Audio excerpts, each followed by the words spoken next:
I love this place. Gets me excited every time. Let's go. Denny Hamlin, William Byron, last year's 2 race winners here. Toyota Chevy on the front row. Josh Berry in a Ford right behind them. 37 strong. They address themselves to the starting line, and we're racing in Martinsville.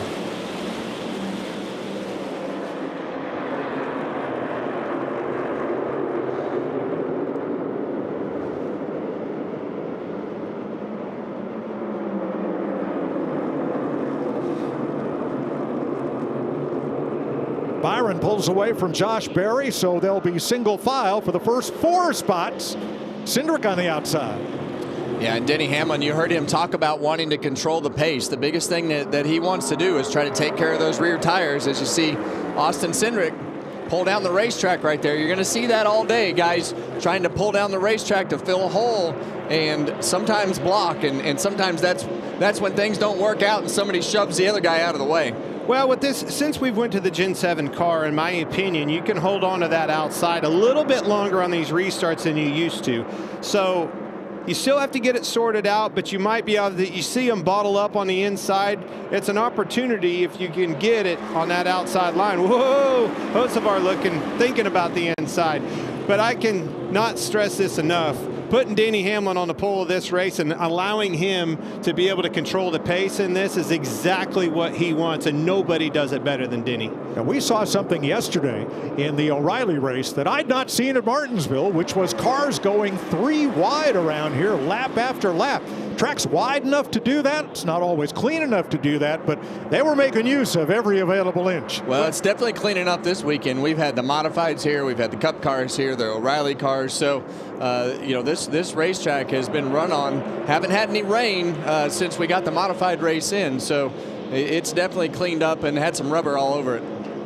Contact, Hocevar and Reddick. And these are the days that you're going to see things like that happen for Carson Hocevar. We've heard him talked about him being aggressive, but these are the days where guys aren't going to wait around on him. And Joey Logano didn't waste any time laying a bumper to him right there. Larry Mack. Yeah, guys, we saw this yesterday in practice. These guys with the Gen 7 car and a sequential shifter, they go between 3rd and 4th gear, shifting about 4 times a lap.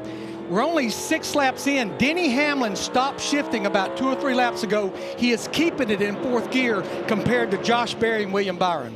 That's a good point. Riding along with him right there, you can see it. That right hand doesn't even think about reaching over there. I guess that's our version of cruise control. Well, there's a couple reasons that he would do that. With the more horsepower, those shifts come really quick up off the corner, but that means more torque, more horsepower up off the corner as well. So if you can make good enough lap time, and Denny Hamlin's doing fine right now, and not spin those tires, you're just putting life back into those tires longer. Yeah, Bubba with more Wallace, torque and horsepower, more wheel spin. Did you see Bubba going into turn 1? He gave Chase Elliott a shot. Moved him up out of the groove. He's going to do it again. Chase is having a little bit of trouble taking off here. Probably low on air pressure. You can see it a little loose, Kevin. Yeah, and typically, you know, sometimes you have a long run car and sometimes you don't, but it's not abnormal here to have a great car on Saturday in practice and show up for the race and be like, what in the heck just happened to my race car? Why won't it turn? Why is it so loose? I did that a lot more than you, but it was not fun to have to drive it that way after you thought you had such a good race car. Well, Chase has dropped 3 spots from the start of the race. Bubba's aware of that. Thought he could take advantage, but now they seem to have equaled out. And yesterday we thought Chase Elliott had one of the best cars, and also this car right here of Joey Logano. He had a great car in practice yesterday.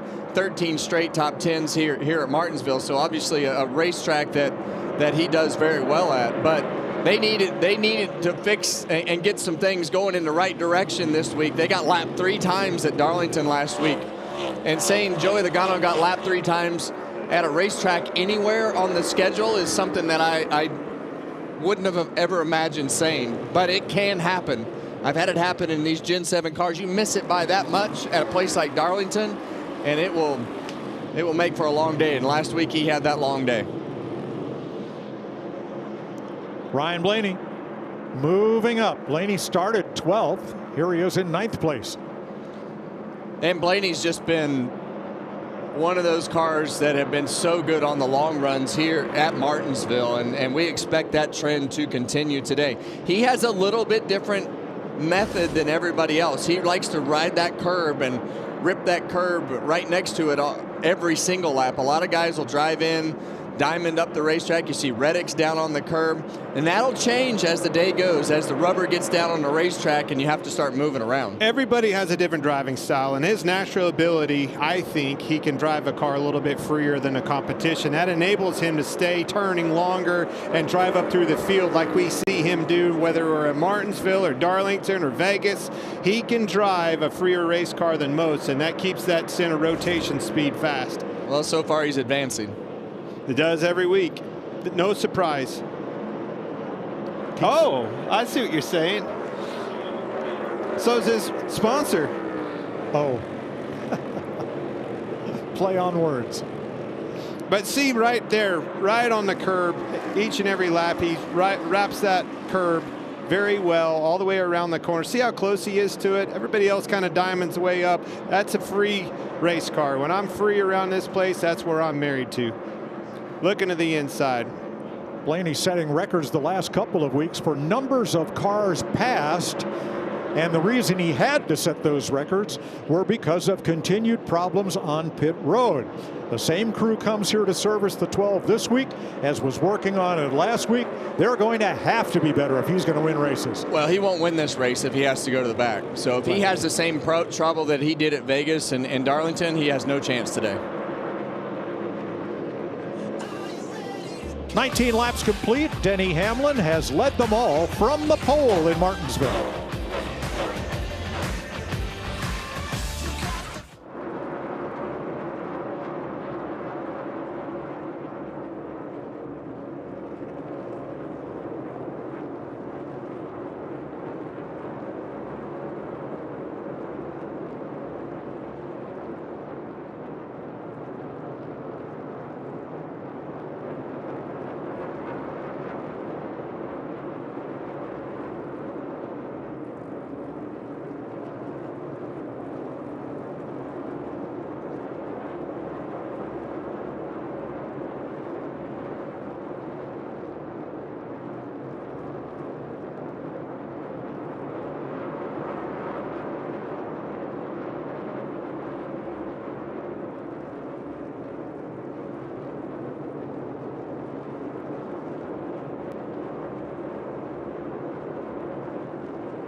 Tomorrow, a huge night of baseball coming your way. 6 Eastern.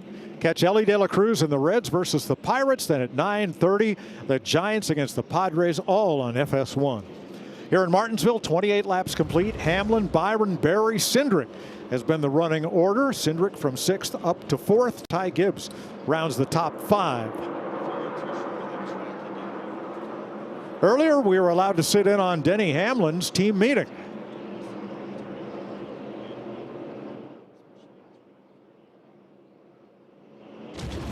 Right, what we've talked about the last couple weeks, Vegas specifically, is let's make no mistakes, right? We got a good car today. Denny's great here. Let's make sure that we get him off pit road cleanly. We don't have a major problem, right? Consistency, that's what's going to win us the race today. Let's go get another Martinsville clock, right? Let's go do it.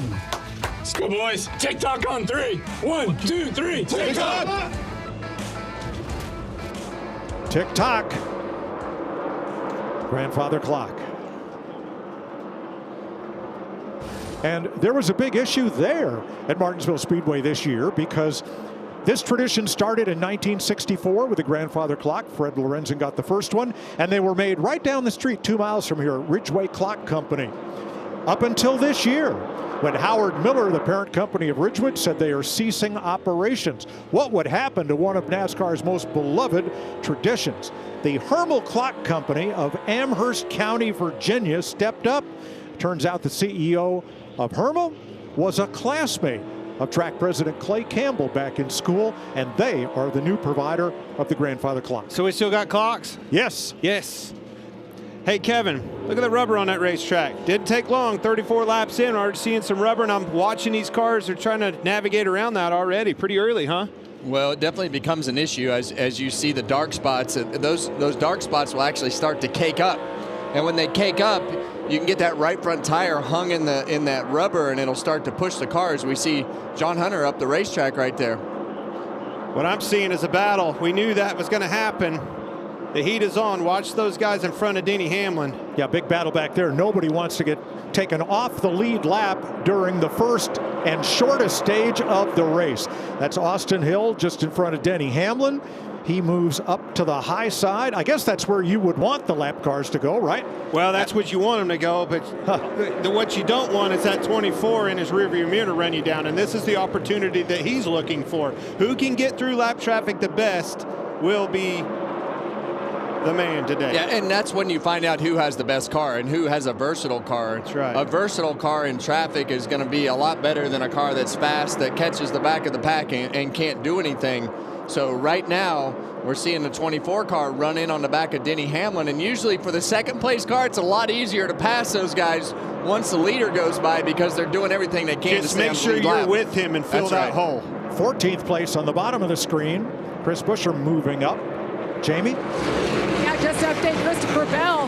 He actually qualified 11, just gave up 2 more spots back in 15th. Talked to his crew chief, Adam Stevens, this morning. He said our balance not far off. Need to be a tiny bit tighter. Well, Christopher, this came on the radio. He said, I'm like 4 numbers tighter than we were yesterday. That car just not turning or rotating like he needs. Well, not surprising. Same thing we were talking about earlier with Chase Elliott not looking quite as good as he did yesterday. Denny Hamlin's getting frustrated right here with John Hunter Nemechek. It seems like he's going to get him. Checking up off the corner. Ricky Stenhouse trying to get back on the lead lap there, and more traffic inside. That is for the lead. That is William Byron. That's not traffic. That's the new leader. Yeah, he was frustrated for a reason. He couldn't get around Nemechek and open the door up for Byron to slip by them both. Yeah, and this is where a guy like Denny Hamlin's going to keep his head together, hopefully take care of that race car, realize, you know, the 42 was putting you in a bad situation, which he shouldn't be pleased with, but it is what it is at this point. Don't tear your car up. Hamlin led the first 38 laps until he got deep into traffic, trying to lap the 34th place car. Let's go back and set this pass up. You can see Denny Hamlin. This has gone on for a lap or so, but see Nemechek sliding right up in front of him, still in the way. Open the door wide open for Byron to pass him on the inside. Almost gave it up to Josh Berry behind him as well. Yeah, and you see the 42 still checking up at like the 5/8 mark right there, and he's in big trouble. Yeah, he's in big trouble. But Hamlin got up against his back bumper and had nowhere to go. Couldn't break out to the bottom lane. Yeah. Now he's tracked down William Byron. And that right there is exactly what you see Denny Hamlin up the racetrack. That's the thing that I was never able to do here. Denny Hamlin's always been able to move around the racetrack, make that corner shape a little bit different as you see him right next to the bumper. He can just maneuver around, and I saw this, and that's why when I talked to him, I knew that the confidence was there. Much like when we talked about him after Vegas, I vividly remember him doing an interview and saying, these guys are in trouble. My car is lights out, and it is that way again. He can just go wherever he wants to. Hamlin wants the lead back and gets it. Next car ahead is Kyle Busch, who said after a dismal qualifying effort, I need a caution between lap 30 and 40 because by then my tires are going to be toast. Well, he made it a little bit further than he thought it was going to make. Let's hear what he has to say on the radio. 4 rear brakes, they said if you need it. That was helpful. Since when does 4 rear brake give me drive off? Let me drive car. I told you rear drive was the thing you needed, Kevin. Yeah. Not really. I don't know, Clint. You know, it's what he needed is Nemechek out of the way.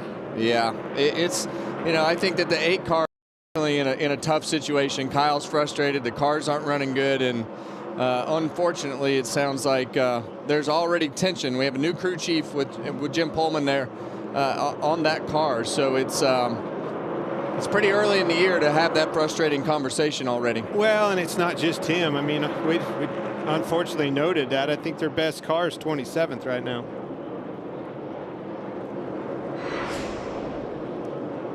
Hamlin back in command, and now moving up on Ty Dillon, who drives for Kaulig, and then Noah Gregson ahead, and he's able to put a little distance between himself and William Byron, the second place car. Traffic is a constant here at Martinsville. So are drivers with overheated tempers. That's just part of the 400 laps here, and it goes on and on.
Working lap 57 of 400 in Martinsville. Denny Hamlin back in command after William Byron led 6 laps.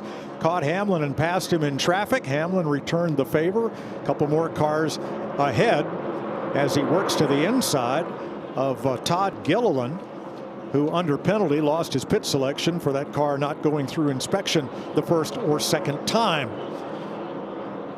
Now let's take a look at Carson Hocevar's season. He's today's driver profile, sponsored by Chili's, currently running in 10th place.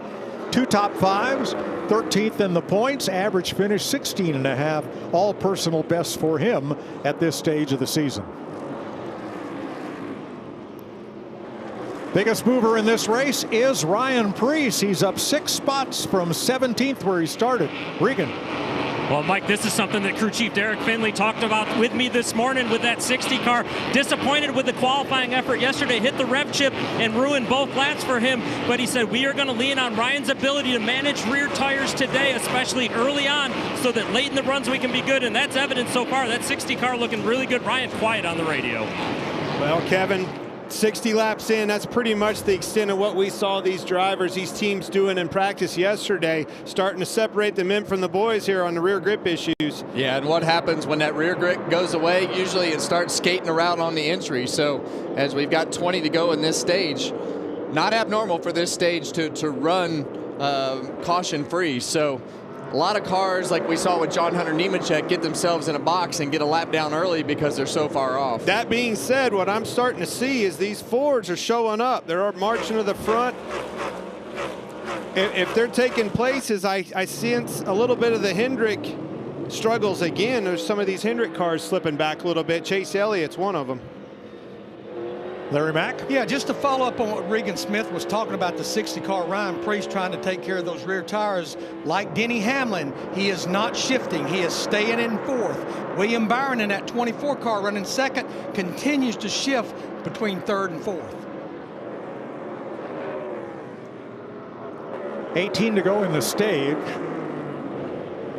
Right now, 4 Fords, 3 Toyotas, 3 Chevys in position to get stage points.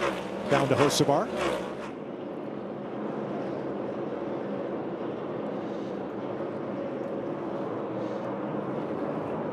We were talking about Denny Hamlin electing not to shift. I'm going to pull up the telemetries with him and the 2nd place William Byron and just watch the throttle traces, their brake traces, and then obviously their gear selection up there at the top.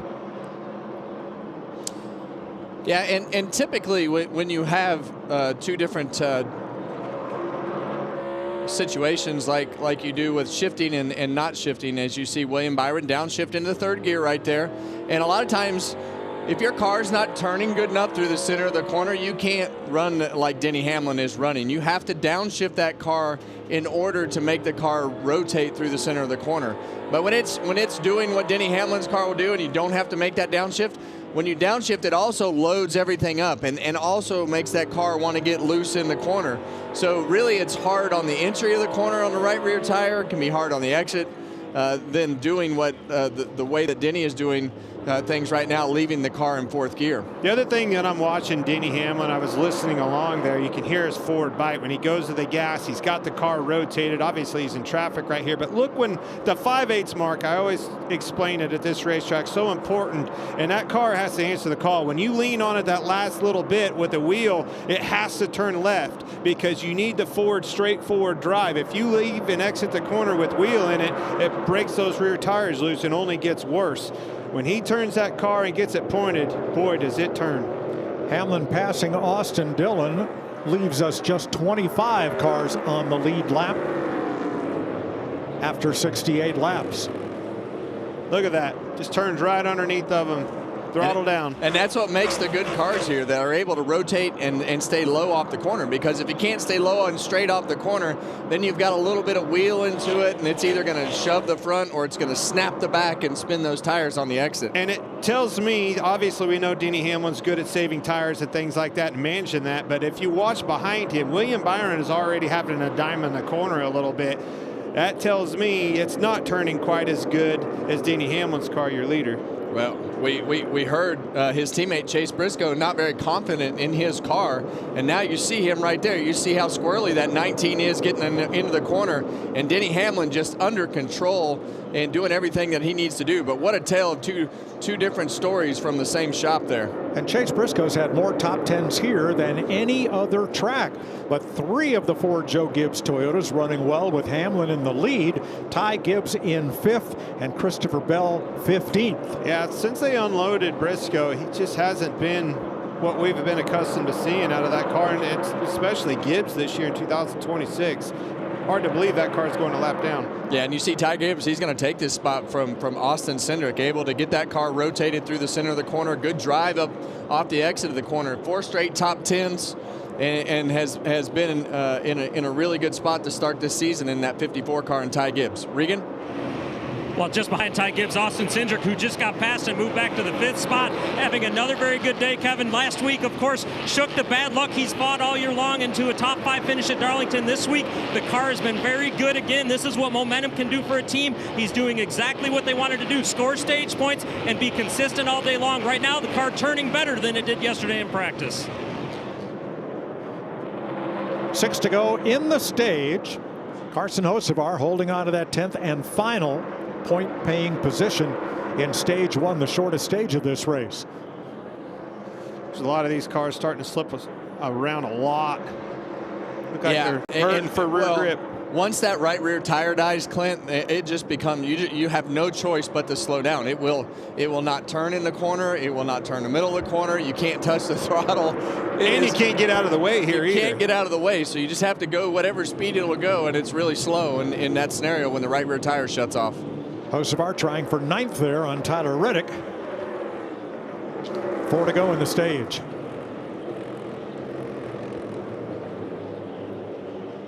Yeah, we talk about Tyler Reddick and being right in front of Carson Hocevar.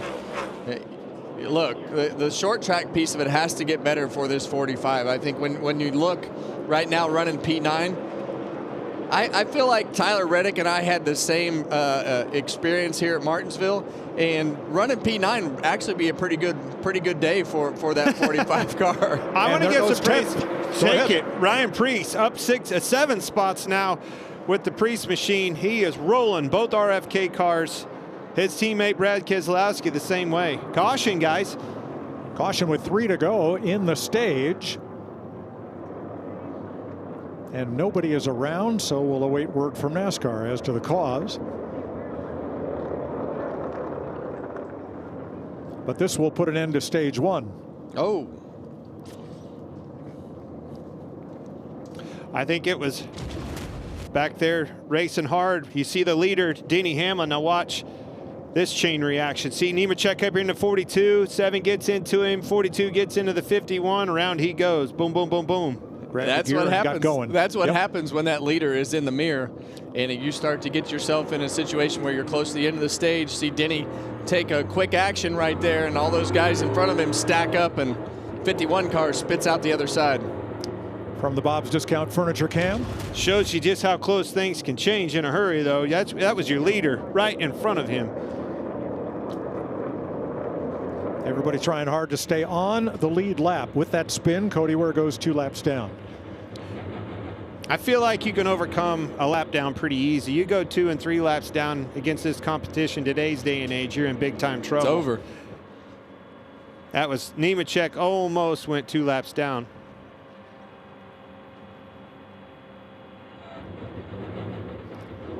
So Hamlin will get his first stage win of the season. Stage in right here.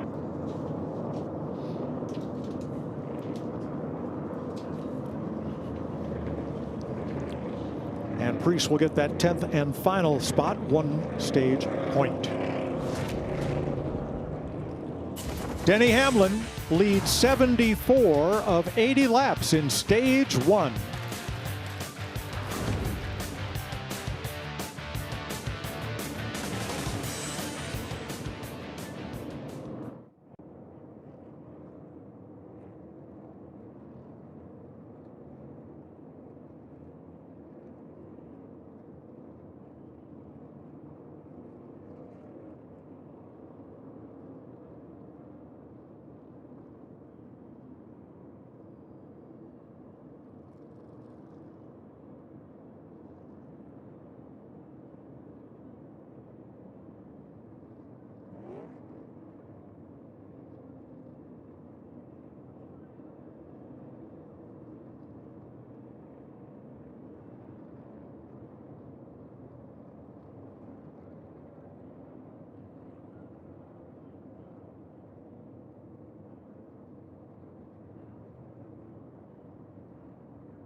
2311 just has less going on this year. And they're still a pretty young team. And I think that when you have that stability of everything that is going on, I think the Toyota has the best car right now. And Tyler Reddick has stepped up from a maturity standpoint, just in his leadership of the team, really exposing who he is as a driver and the capability that he has. You know as well as anybody, when you get confidence in this sport as a driver and a team, that can overcome a lot of things, just like it did this weekend for the 45. That's from the all-news Fox Sports digital show Speed with Harvick and Buxton, fueled by Poet. Subscribe on Fox on YouTube, the Fox Sports app, or wherever you get your podcasts. Jamie? Well, Chris Buescher's had a great couple of weeks on track, and his pit crew, they're getting the job done too. They're third overall, but what stands out to me about this bunch right here, 0 mistakes on the season. Jacob Brawl, front changer, and I enjoy doing fast pit stops. Travis Edis, rear tire changer, and I'm from Wausau, Wisconsin. Jaquan Bailey, carrier, Iowa State, AP All-American. Nicholas Patterson, Jackman, owner of Bald Eagle Tree Solutions. Bailey Walker, fueler, and this is my 19th season.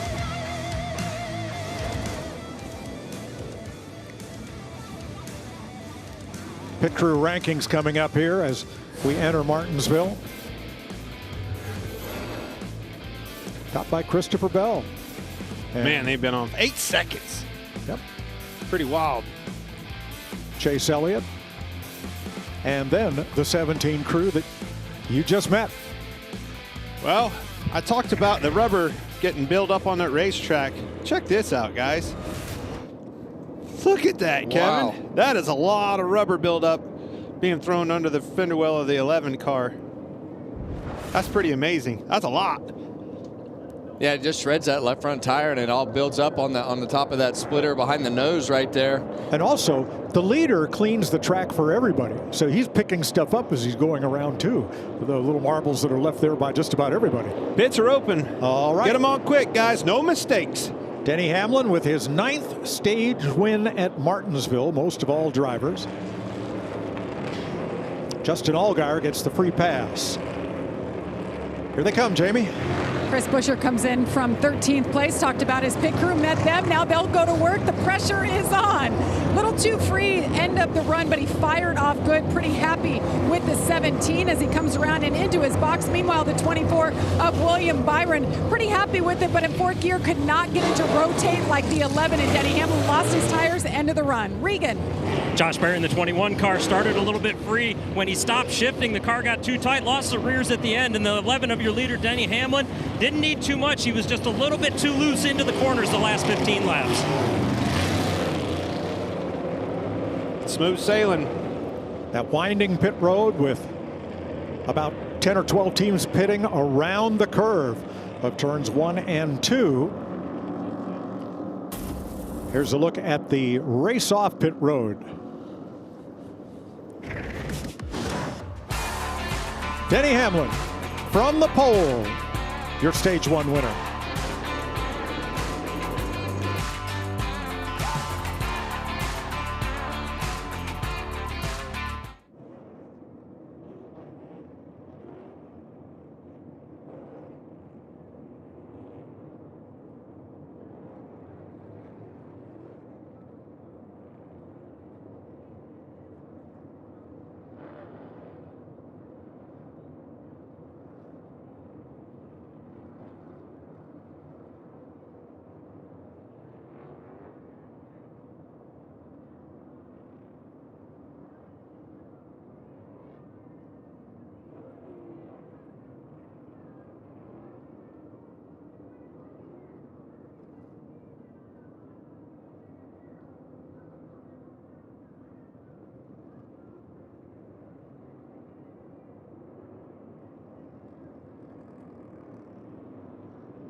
Time for a race break from Martinsville, and Denny Hamlin, who of course has won this race 6 times, wins the first stage. Interestingly enough, it's his 6th first stage win here, but in the previous 5, he never went on to win those races at Martinsville. Something he can check off. With Jamie McMurray, I'm Chris Myers. Thanks for taking a moment with us. And a guy who's won here 9 times in his career, of course, the 7-time champ from Legacy Motors, Jimmy Johnson, is with us. Hey, buddy. It's great to see you. Great to see you. It's been a while. I know you're worried about your cars, but size up what you've seen so far. Obviously, the Denny Hamlin show. If it's not Denny, who could stop him? Yeah, that 24 car and all the cars at Hendrick Motorsports are so good here. It's just interesting to me how much the racing has changed here. Before, you could find your way by people, and in today's world and how close the cars are, it's just so tough to get track position. Well, you mentioned it being a little bit different now. You were one of the best during our generation. What do you tell your 2 drivers coming here for advice? You know, it's changed so much in the way you try to drive these cars with shifting, tire management. I don't really think anything I knew from the days when I was here really applies. So just trying to keep their head in the game as we're trying to build our company, keep them calm. I think this point system really benefits our drivers to make the playoffs, so we got to worry about every point, every race. Yeah, and head of the game, you always kind of kept your emotions in check, or at least we didn't see them here. It seems like we're not seeing as much of that lately, even in these cramped quarters or some of the short tracks. Why is that? Well, the day is young. Who knows what's going to happen here as time goes on. But I think when the leader gets to the lappers, we get deeper into the race, the elbows are going to come out, and we're going to see a lot of exciting racing. All right, and it's great to see you race in San Diego this year. And yes, that sir. next Daytona 500 on Fox, that's your final race forever. In Cup. Let's not say forever, but in Cup. Okay. That'll be the final Cup race. I have a hard time letting go, as everybody knows. Fair enough. We're all about the Cup racing. All right, let's go back to Mike and the guys in the group. Thanks, Chris. Trouble on pit stops. Ryan Preece, slow stop, 13 seconds, dropped from 10th to 15th. Let's see, 2 fast exiting for Ricky Stenhouse, and a lost wheel for that blue and white car. Kyle Busch's day has gone from bad to worse. Golly, that tire flipping down pit road like that is so dangerous. Luckily, it hit the wall right there. Very dangerous.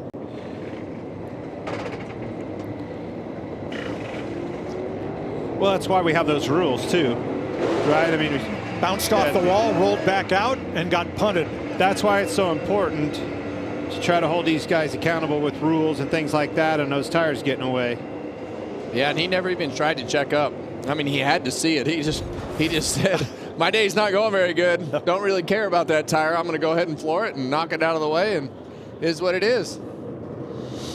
So our restart lineup looks much like the starting lineup for the race. Hamlin, Byron, Gibbs, Cindric, Berry, Logano, and Gisbergen, Reddick, Blaney, Elliott, your top 10. Stage 2, here we go. This will take us to lap 180.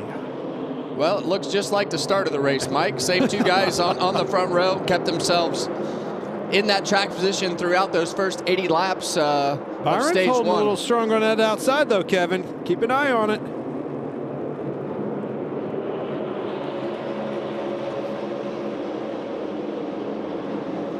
Yeah, and in that situation right there, sometimes it's better to not fight, because now it's opened the door for the 54 car of Ty Gibbs to get up there and try to take that second spot away from William Byron. You don't think that kid's hungry, do you? Car's fast. Has been all weekend long. Could it be his first one? Well, they've done a great job. You know, Tyler Allen and that whole 54 team have done a great job to be able to just put everything that happened last year behind them, start this year with just consistent runs at all the different styles of racetrack. Lean on this guy right here, Denny Hamlin, who has had so much success at Joe Gibbs Racing. A lot of good things happening over there. 3 wide going into the corner. Usually that doesn't work at Martinsville, but as we mentioned in the Saturday race, it seemed to work just fine, so they've got it figured out. You're spot on with Byron. Got held up on that outside, racing for the lead with Hamlin, and now he can't get down. Now Cindric's to the inside for third. And that's always the fine line here is, okay, how hard do I fight this guy, knowing that there's a hole right behind you? But usually if you don't make that decision instantly while that hole is open and back up and get into that hole, it winds up costing you multiple positions, like you're going to see right here with William Byron. And if he keeps fighting right here, instead of now Joey Logano has closed that hole up, and sometimes, like in Austin Cindric's case, like if it is a teammate, you'll check up just a little bit to try to keep that gap closed up so that you can put a car that you know is probably better than you further behind than it should be. Now on the restart, several drivers got their fastest lap of the race, including Gibbs, Logano, and Reddick. Here are the Xfinity fastest laps. Denny Hamlin, that equates to 95.7 miles per hour around this very tight half mile. Leaders got him by 0.2, Clint. That doesn't surprise me a bit. Hard to handle, but I like what I see out of his drivers, or teammate, excuse me, Gibbs. But I think these Penske cars are going to be hard to handle as we get on into this race. You see Joey Logano hanging tough right there. His teammate Blaney back there was a little loose in that first run, made some adjustments. You know that car is going to get better. Yep, Blaney lost one on the pit stop, lost one on the restart right here, so he's running 10th, and we saw him start to make some good ground. We see some contact. Whoa. 3 wide right there. Big squeeze there, left Chastain on the outside looking in. The big block, Chastain. I wouldn't block that guy. That's exactly right. And around goes the 4 of Noah Gragson off the front bumper of A.J. Allmendinger. Caution. Second caution of the day, lap 105. Yeah, all that chaos just created quite a diabolical situation right there, and Noah Gragson wound up on the wrong side of that, Clint. Was that your word? What? Diabolical? No, I have a very refined vocabulary. Didn't you know that? Of course it was. Now Chris Buescher jumped to pit road as the caution came out there. Larry? We smoking them if we got them? I'm not sure on that one, Clint. They've only run 9 laps. We're back racing at 95. We're at lap 104, 105 right now. Yeah, you may see guys at the back of the pack come, try to make more adjustments, but I just don't see the leaders coming. Remember, you can run this whole stage easily without stopping. Yeah. Watch the 4 here. Let's see what happened. Well, I think it all started with what's beside him. Obviously, Chastain didn't get off of 2 very good. Stenhouse was his inside, got them all up the racetrack. I think Noah's kind of an innocent bystander to that. Well, Noah kind of went up the racetrack, and Allmendinger was already there and just kind of drove over the front. But I think, like you say, the cars in front of them checked up. It started with this.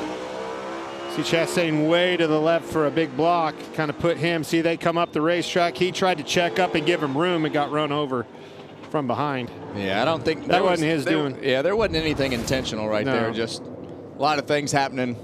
Now, as that was happening, the 17 was pitting. They had a problem with the right front tire, so that will leave Chris Buescher 1 lap down. Briscoe going around there, getting his lap back. So should we blame that on Jamie Little? Oh, got some cars on pit road, Larry.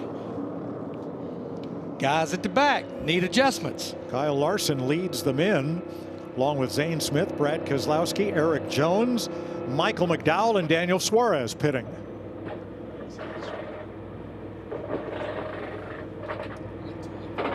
.600th start for Brad, carrying the BuildSubmarines.com camera today. All the way up. Richard Petty won in his 600th start, so why not Brad? Why not? And you know, the real key for this 6 team is just qualifying, right? Like they have the race pace and everything that they need. Didn't qualify good this week. Now you see this strategy. Just try to put yourself in a position where you can do something a little bit different than everybody else. Brad Keselowski is the 36th driver in NASCAR history to reach that milestone. Get your hot dogs, folks.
If you're needing your football fix, the United Football League is back with a new season of spring pro football.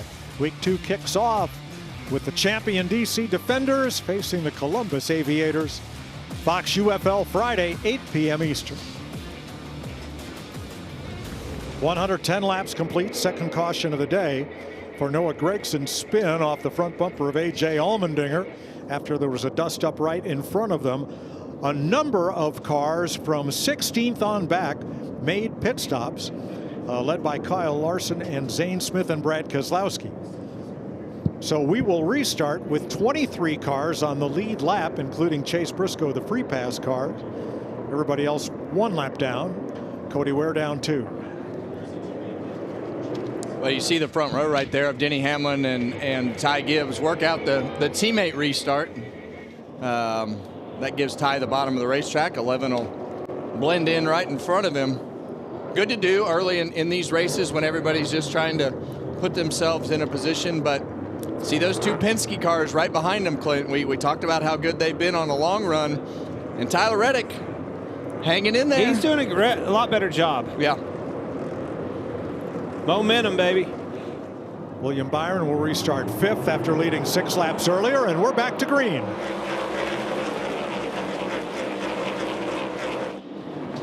There's a teammate cooperation. Almost went too easy right there. Let that. And we've seen that happen before, Kevin. It's really hard to time it when you're trying to work it out. You're going to see Ty Gibbs clear the 2 of Austin Cindric right there. Coming up the outside, Van Gisbergen, Priest trying the outside, Chase Elliott as well, and Chastain. Yeah, you see that first car in the top lane right there. That's SVG. He's done a great job today, and we talked about this being probably his best oval that he ran last year, but he's done a really good job, and heard the confidence from him and the team on the radio before the race, so continuing to have a pretty decent day. Now he drops to the inside. That'll leave Ryan Blaney trying to move on the outside with Priest and Elliott behind him. Yeah, and you know, we know that Ryan Blaney's car is better than the cars that he's racing around right now, but you see him shove that 97 car up the racetrack right there. Clear low, clear low. Not happy about it, Clint. Gave him a door down the front straightaway. Now, if you're Ryan Blaney, you don't want to get retaliated on, so you try to fill that hole and let Josh Berry get in there. Not going to be able to do that right there. But if you're Josh Berry, well, Berry slid up and opened the door for Priest and then slammed it in his face. Well, that's exactly right, and that's what I was going to try to say. When you have a guy in front of you make a pass, you have to push hard and be there to fill that void, or they're going to come down and take your exit away, and you're in trouble. Bubba Wallace took advantage, moves on Priest. That's for 10th place. Christopher Bell fills the slot on the inside. Elliott's gone to the inside with Larson on his bumper. Yeah, and as much of this is about defense, trying to put yourself in a spot to, when you shove somebody out of the way, to keep yourself from getting shoved back out of the way. So you got to run a lot of defense here at Martinsville, as well as being aggressive on the offense. Now keep an eye on Kyle Larson, because he is the first car on fresh tires. See what he can do with them.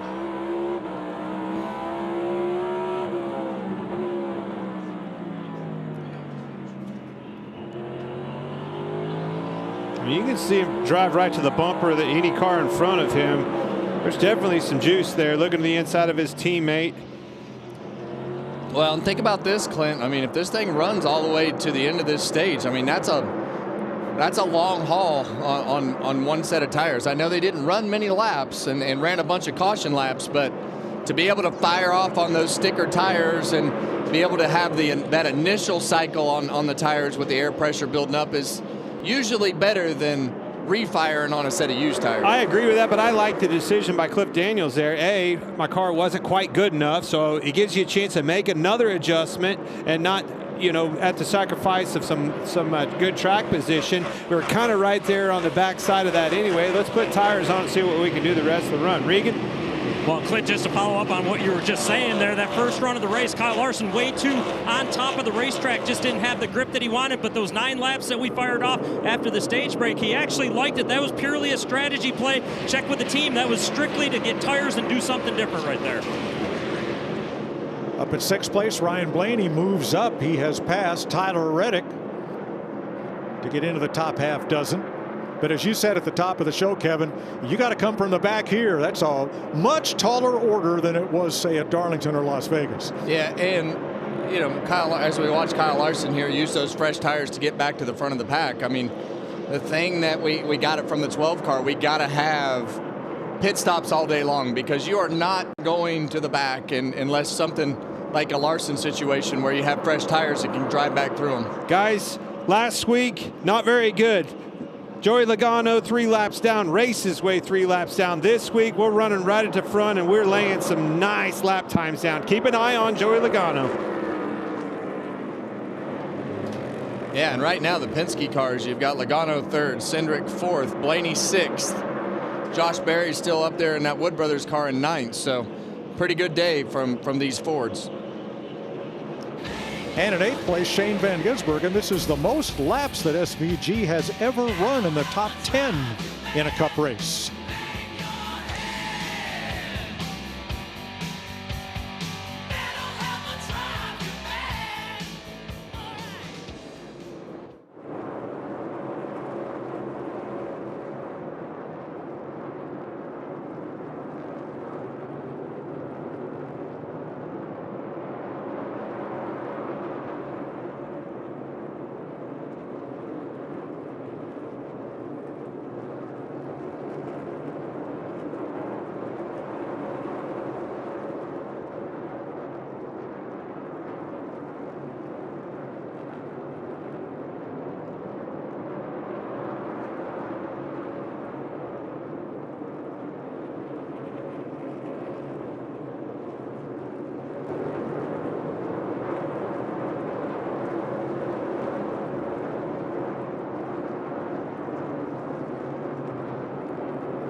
Welcome back to the Cookout 400 at Martinsville Speedway. Denny Hamlin leading 127 of the 134 laps so far. Ty Gibbs in 2nd, Joey Logano, Austin Cindric, Ryan Blaney. First Chevy is William Byron in 6th. Aerial coverage brought to you by Goodyear. Tried, tested, proven, legendary. That water tower looks like Larry's belt when he's down there covering the pits, all of his radios on it. Denny Hamlin at a 2050, even on cruise control. The second fastest car that last lap, Ryan Blaney, who has moved up to 5th now, was quickest. Now, Chris Buescher was pitting when the caution came out at lap 105. What was the issue, Jamie? Yeah, there was an issue. He's a lap down now, showed 31st. So after that initial stop, they got those fresh tires on. He felt something wrong with the right front. They discovered that a bolt had gotten in between the brake caliper motor and the wheel, and you see the damage it did inside this wheel. He had a vibration. They had to pit again and yet again. So they've come down 4 times, and that's why he's back in the pack, guys, a lap down. One of 5 drivers with a lead lap finish in every race this year, and 3 of those 5 drivers are Buescher and his teammates at RFK. They are never letting Jamie Little in their hauler again. Oh, the pre-race meeting? Yeah. Oh, you're right. To cover the pit crew and the hauler. They've been solid though, and I think that's just unfortunate timing, but you just never can. You're pushing hard, bud. Yeah. Pushing really hard.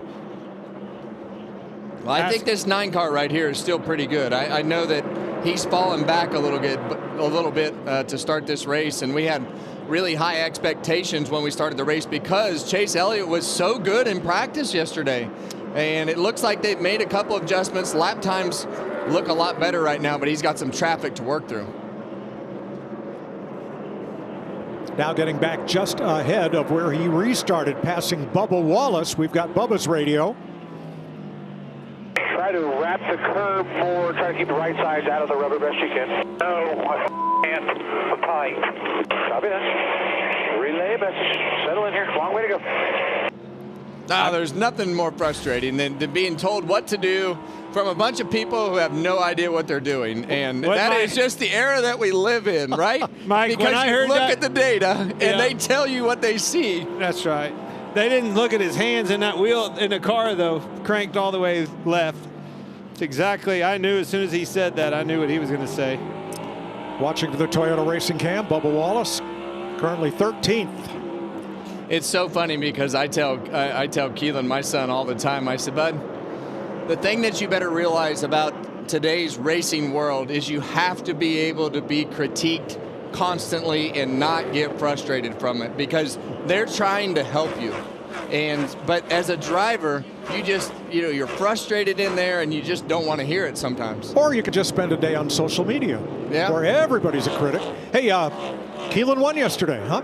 He did, yeah. They raced the Cars Tour West race in Vegas and had a good night last night. Kept me up too late.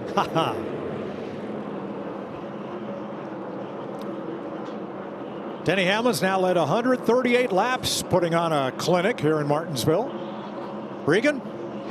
Well, Mike, interesting conversation earlier today with both Denny Hamlin's crew chief, Denny Hamlin's crew chief, Chris Gale, and the 54 crew chief for Ty Gibbs of Tyler Allen. Different strategies in practice yesterday. Denny Hamlin went out and tried to conserve tire to see what he could do at the end of the run. The 54 car went out and tried to go as hard as he could, as early as he could, so that he would understand how much it would fall off. Obviously working out for both these cars right now, as you see Ty Gibbs running in second place. Loves the adjustments they made after the first stop and really getting to learn from his teammate Denny Hamlin in front of him right now. 1.7 seconds off the lead with a mirror full of Joey Logano. Larry. Yeah, I've been watching Kyle Larson in that 5 car, and there were about 35 laps into this run since he's changed those tires. When he's not dealing with traffic, what those fresh tires allowed him to do, the only advantage I see, which is huge, he's able to pick the throttle up both ends and stay in it a lot more even than leader Denny Hamlin. Again, those little bit fresher tires. He and Todd Gilliland, the biggest movers since the restart. I'm starting to see a lot more rubber build on the racetrack, much like we saw in that stage 1 and towards the end of it. And these guys are starting to have trouble with rear grip. Obviously, those tires on the 5 that Larry just told us about, he's moving up through the field, making some big gains. Blaney, I've got my eye on him, watching with Blaney. Yeah, Josh you see Berry right there, 10th with a Ford Racing Cam. Josh Berry moving up the racetrack right there, and I think that works good.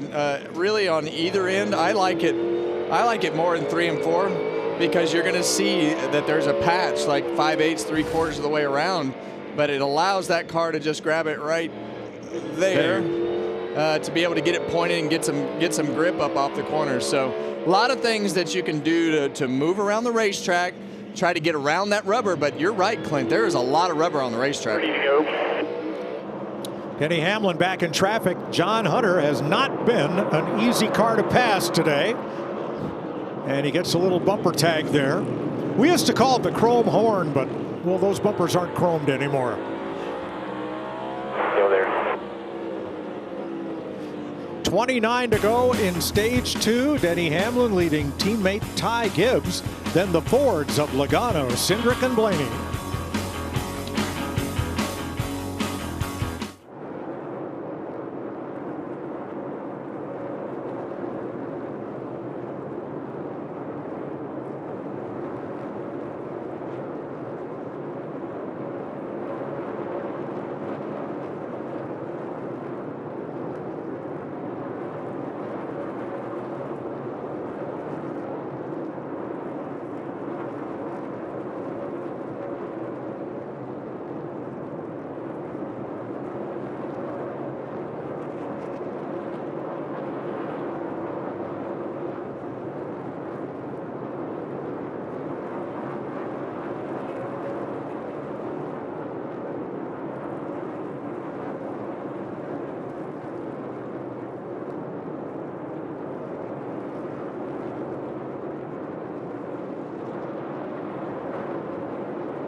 Welcome back to Martinsville Speedway. 22 laps to go in stage number 2.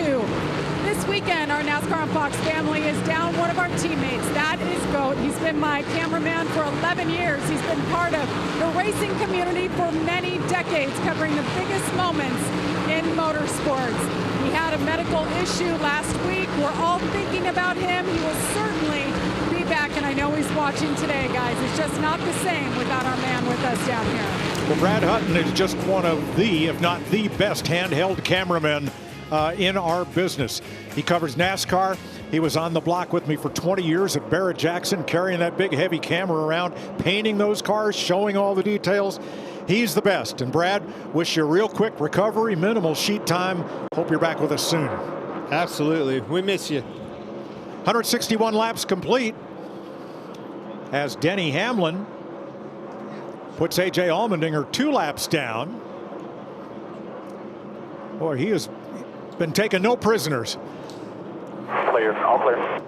As we were alluding to, is a lot of cars moving around, guys, starting to navigate around here, and this is why. Look at the difference in the track rubber between when it cleans up over here at the start of it versus what we have now. Gives you fits out there, doesn't it?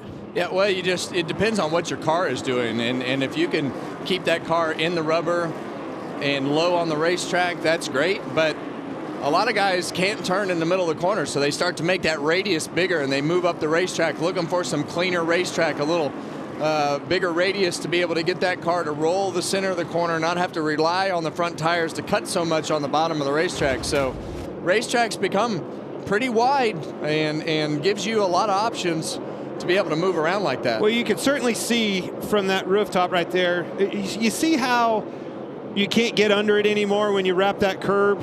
You have to be able to go up there, straddle, diamond a corner, do something to navigate around where those right side tires really push that rubber into the racetrack. Can't squeeze underneath of it, got to navigate around it. And your balance in a race car dictates how you do that a lot. 15 to go in the stage. Ryan Blaney caught and ran down his Penske Mustang teammate there, Austin Cindric, in the number 2. But then it's just kind of held station for a while. Over the last 3 races, he's passed a total of 114 cars, for position, having to come from the back repeatedly.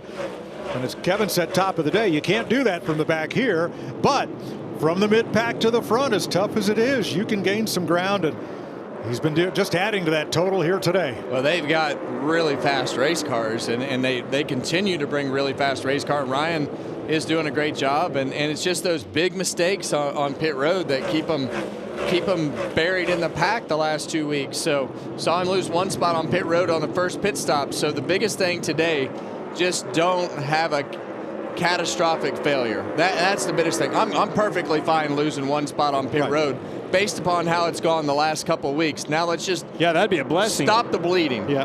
Well, he's won 2 of the last 5 here. That's why we're keeping an eye on him. Well, drove right back to the front. Struggled a little bit, drove right back to the front, doing Blaney things. Meanwhile, Denny Hamlin, who started from the pole, and that little stopwatch at the top of our pylon means he has the fastest lap of the race. This is the most laps that Hamlin has ever led in the first 7 races of a season. In 21 years, this year, with over 310 laps led so far, is his best effort. His teammate, Ty Gibbs, is impressing me. We keep saying this and talking about his progression. It just keeps getting better and better. We talked about the strength with the Toyotas, but this kid's doing a great job. I thought when we got into traffic, you'd see Logano and some of that experience behind him run him down, but that's not the case. He's holding suit with his teammate Denny Hamlin just fine. They get him in the lead, you might just see our first win with Ty Gibbs. And I mean, let's not forget the success that this kid had. In the O'Reilly series and the ARCA series, all the things that he did coming up, he's a winner. And, you know, I think that his expectations are to go out there and win. So first thing you got to do to win is be up there in the front and be competitive all the time.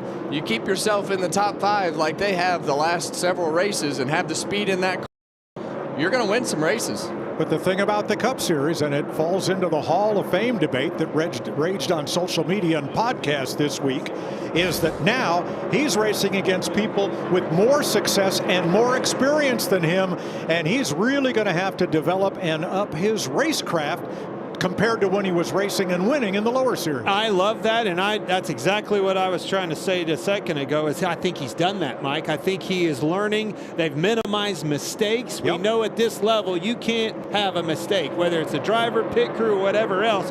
And this 54 car has handled that perfectly. No more mistakes. There's also nowhere else to learn at this level, right? Like there is no bigger step that you can take than going from the O'Reilly series to the Cup Series, and there's also no other way to get that competition and those things that you do wrong, other than being right here and in the seat racing against all these other guys. Coach Gibbs, who is also Ty's grandfather, overseeing this team that currently runs in first and second, 12th with Christopher Bell. And Chase Briscoe just went a lap down. He is 23rd. We're 4 laps to go in the stage. Josh Berry in 10th in position to pick up that final stage point if things stay as they are. And there is Berry for the Wood brothers, who was on pole for a while here yesterday in qualifying. Didn't hang on to it. Been watching this battle for a while. Blaney, I mean, that's a teammate. Harder to pass teammates here. Can't really use the bumper or anything else, but he worked on his teammate Cindric for at least 10 laps. Finally got him past. Yeah, and just what we talked about earlier, you know, Cindric not able to get back down, and William Byron sneaks to the inside right there to try to take that 5th position away. And each of those positions is a point as we come to the end of the stage. 2 to go.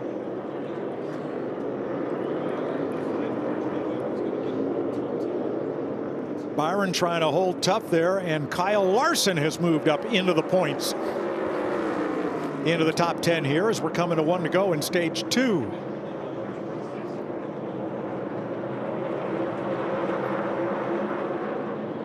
Final lap in this stage, and it has been all Denny Hamlin for the first 2 stages of this race so far. Dominant. He's got pressure coming. Is this where you have to start thinking about keeping up with the racetrack, Kevin? Easy to get complacent leading, but that baby's pretty it fast, definitely too. puts you in a position to where you have to think about it. And sometimes you get to a certain point, and you just make adjustments at this racetrack, but we'll see. Denny Hamlin sweeps the first 2 stages. Pit stops coming up.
That's the interesting part about this point system, right?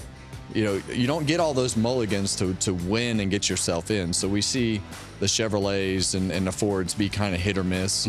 On those weeks where they're not running good, they're losing points. And I still am, pretty firm that you got to be in that top 6 to win this championship when the points reset. Every Tuesday and Thursday for the #1 podcast hosted by a NASCAR Hall of Fame nominee. That's Kevin Harvick's Happy Hour. That's a new one. Pretty big day, buddy. Has been a big day. Very big. Pretty cool. Hey, how about Darlington, where NASCAR Vice President Ben Kennedy and his staff put their business cards and hard cards in their pockets, bought tickets, sat in the stands, soaked up the atmosphere, figured it out, talked to the fans. I mean, that's awesome. That's great. And that's how you know. You know, how do you know what your product is unless you go out there and experience it, in my opinion? And I'm so glad that they go out and made that step and learned firsthand. I don't want to have a survey to tell me that. I'll go out and experience it myself. I remember back in the day, Mike Kellen used to get on golf carts all the time and drive around through the infield and see what people are interested in, what's working, what's not. It's what it takes. Well, great initiative, and they said they learned a lot, found some things that could be improved, made a lot of notes. All right, end of stage 2 pit stops. All the lead lap cars will be in. Jamie. And Joey Logano in the 22 pits from 3rd, said he's a little bit tight to fire off, just like the last run. He really wants to focus, though, on the drive off, wants to help out with a little air pressure and 4 tires. See William Byron in the 24, says the car is good, wants to be a little bit more secure on entry so he can be a little more aggressive at both ends of the track. Regan. Ty Gibbs in the 54 car was very good that run, just a little bit tight center. Didn't think he wanted any changes though in the 11 to Denny Hamlin. Reminded to pit just a little further away from the wall. Ended that run a little tighter than he did the first run, but not bad. Denny Hamlin's going to lead Joey Logano. And Ty Gibbs off pit road after a fill-up of Sunoco race fuel with Poet zero carbon bioethanol. William Byron, Gibbs both had trouble. Denny Hamlin, for the 9th time, has swept the stages.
Back in February, the Hall of Fame nominating committee got together and put together a list of the 10 nominees that'll go in front of the Hall of Fame vote that's coming up in May for the 2027 class.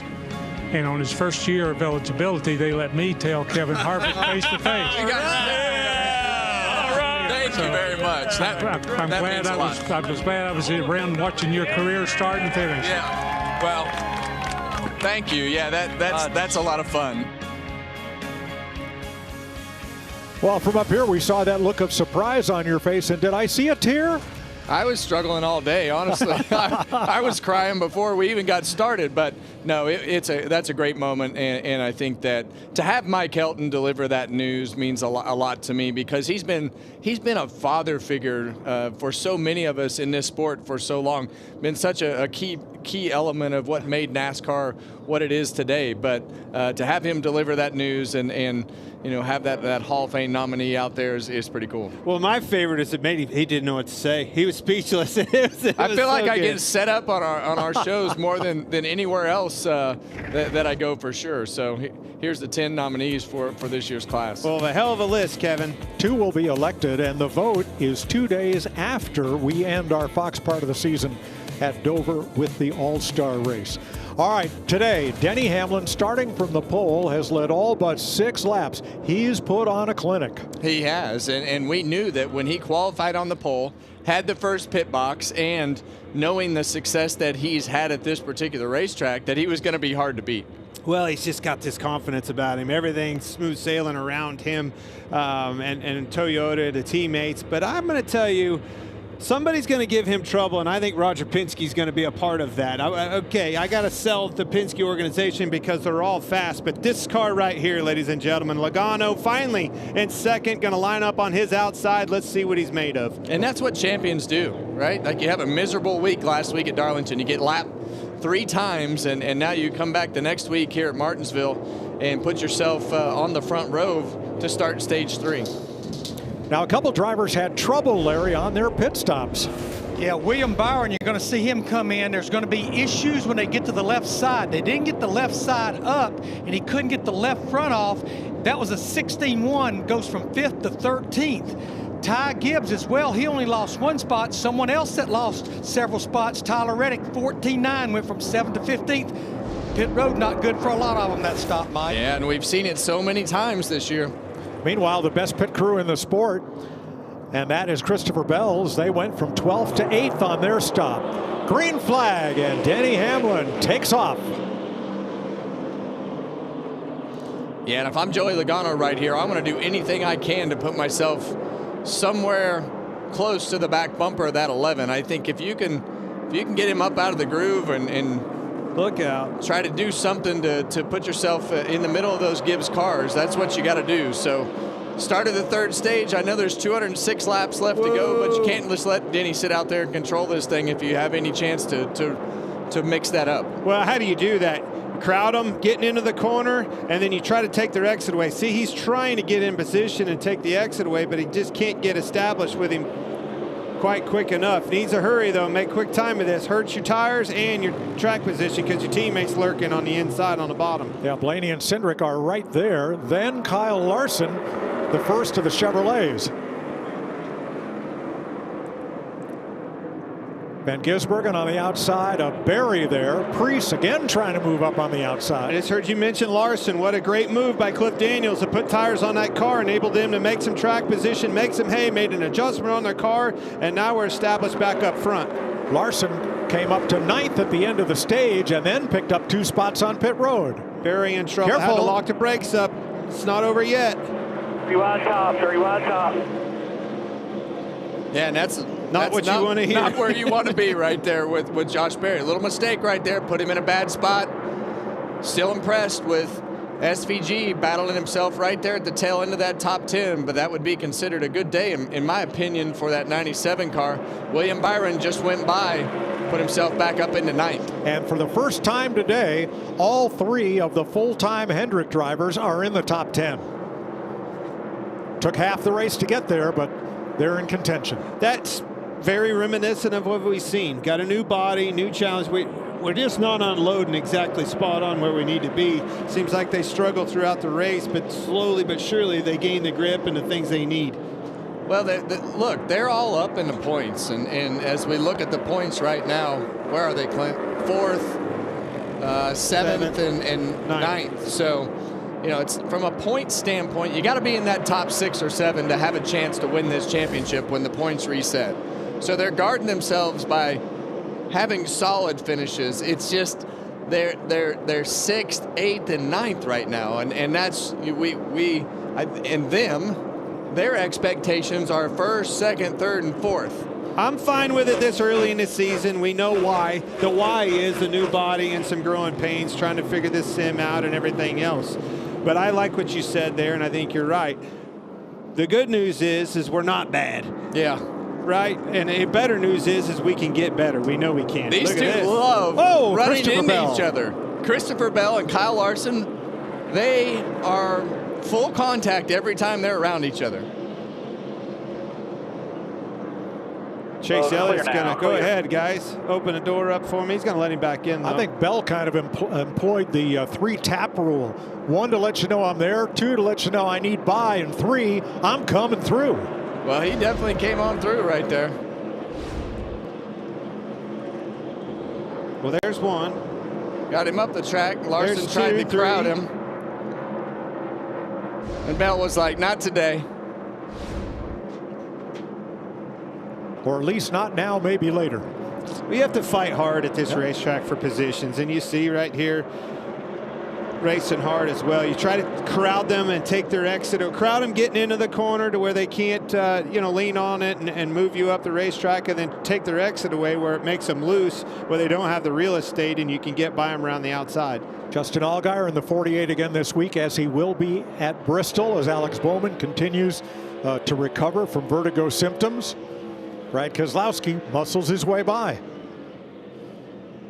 and gets a tap in response, while Michael McDowell was right on the bumper of the 48 as that happened. Now, instead of showing you a car commercial, thanks to Toyota, we're going to keep it here right here on track in Martinsville, and we're going to go Toyota all out, beginning with Denny Hamlin, who has the fastest lap of the race and has led all but 6 laps today. Larry? Yeah, Mike, it's lap 206, and something he has not done since lap 203. It doesn't matter. Clean air, traffic, Denny Hamlin stays in 4th gear. Some other observation, and I know it's easy to do when you're leading, he doesn't use near as much brake as a lot of the competitors.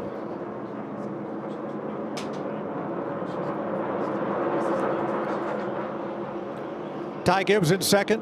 We talked yesterday during the qualifying show about how early in his career the talk was, when will he win?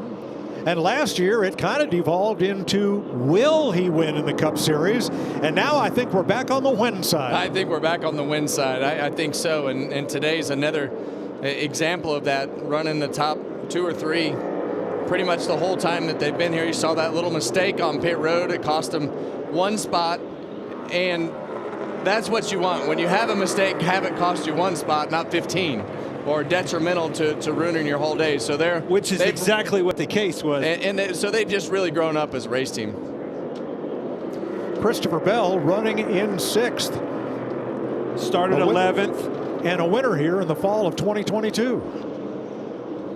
Well, you saw that little battle that Bell had earlier, but right now, that good pit stop that brought them out 8th on the racetrack, he's been able to make up a couple spots, put himself in 6th, and as we have 189 laps to go, Bell is positioned towards the front of this field with his teammates that are 1-2.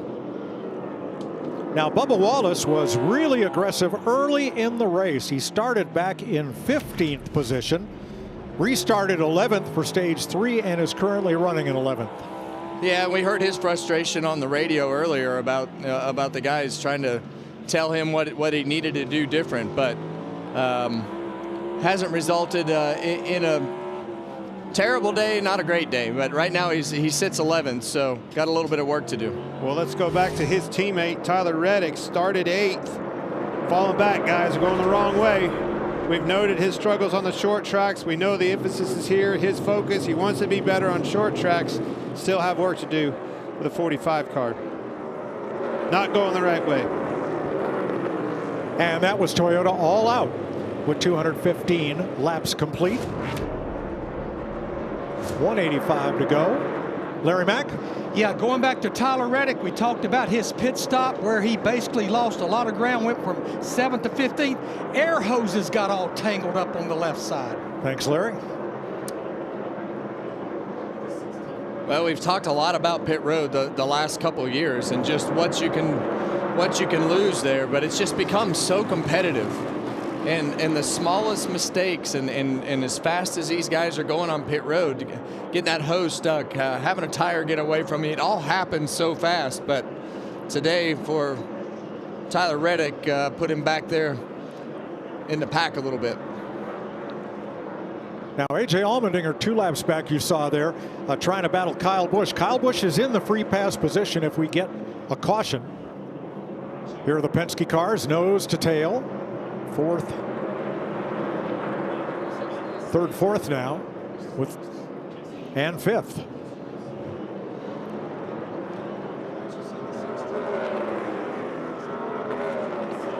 And there's that battle. Kyle Busch and the 34 of Todd Gilliland. That is the race for the free pass position.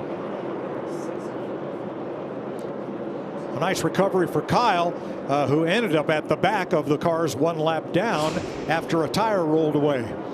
Yeah, and that's kind of been the story of every week, as you see the 34 car work to his outside right there, and Kyle A lot of frustration on the radio. You heard it in his media session yesterday. And right now he's getting ready to get passed for that free pass position. We have to get this car running better for the obvious reasons, but contract here, needing to solidify that driver behind the wheel of the 8 car again. RCRs, we have work to do with this car. You see Todd Gilliland on the outside, and we had such high hopes for him. He was fast in practice yesterday, then went out and didn't back it up in qualifying, has just been buried at the back of this field. And he had top 10s in both races here last year. Larry, pretty good chance if this stays green and this race has a real green flag look to it, that we're going to get some green flag stops. Yeah, Mike, you know, the last thing you want to do is make a green flag stop here, because it takes 21 seconds to go from entrance to exit to pit road, plus the pit stop. You will go almost 2 laps down. But if we do stay green, they will probably split it in half, and they'll pit somewhere there about lap, I'd say 290 to 300 if you indeed split it.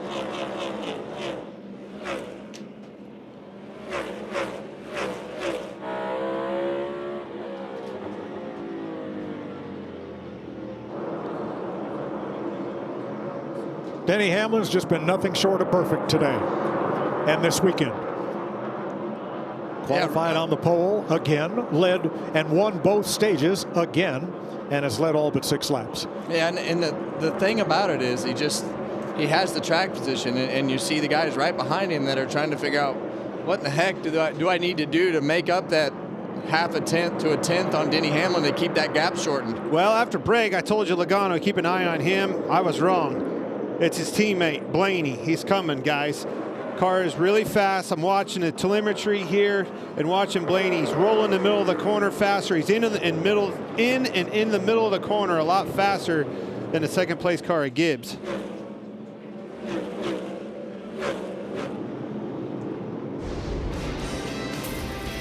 Two Toyotas leading 3 Fords at Martinsville. Denny Hamlin and Ty Gibbs in command. 175 to go.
The fastest racing on earth rolls to the West Coast as Alex Palou, Joseph Newgarden take it to the streets in the Long Beach Grand Prix.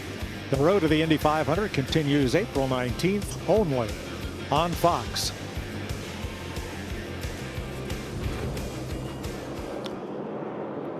Jamie, the Tyler Reddick pit stop, looking at the video, looks even more bizarre than Larry described. Well, yeah, Mike, if you're a rodeo fan, this will make sense to you, the word lasso. Now we're going to watch the front changer of Brad Keselowski's car. He steps over the wall and steps through the hose loop of Tyler Reddick's rear changer. So when he goes down to change the tire, he can't pull his hose. So it cost him tremendous time. So Brad Keselowski's guy got off good. Even though he was lassoed, he was able to execute that pit stop. But it cost Tyler Reddick 8 positions. I guess that's not quite equipment out of the box, since you didn't carry it there, and it wasn't your equipment. A lot of crazy things happen on that pit road. Brad is 18th, 13 seconds off the lead, but still on the lead lap. Daniel Suarez is the last car on the lead lap in 23rd. See John Hunter Nemechek on pit road. Chris Buescher also made an unscheduled pit stop and is now 2 laps down. Blaney's drawing a bead on Ty Gibbs. He's just about a car length and a half back as they work traffic here. Yeah, and that gap had kind of stabilized right there, but now they're going through lap traffic, and that's really when things can change. And that's where I expected him to change for a driver with less experience like Gibbs, but I'm so impressed with how he's handling traffic like absolute veteran. He's as good as anybody out there in traffic. That car is dangerous fast, 54. Seems we're at the point in the race where nobody has enough grip. Listen into this radio remix.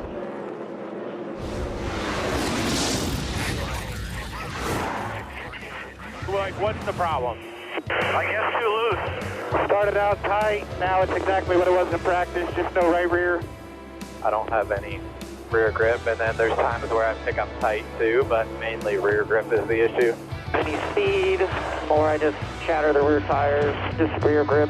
Yeah, limited for sure, and then I just do a job. Common problem.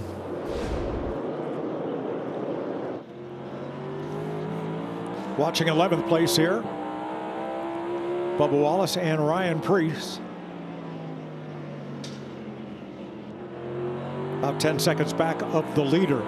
Yeah, I mean, at one point I thought Ryan Preece was going to drive straight to the front. As you see Denny Hamlin on the inside of Kyle Busch right here.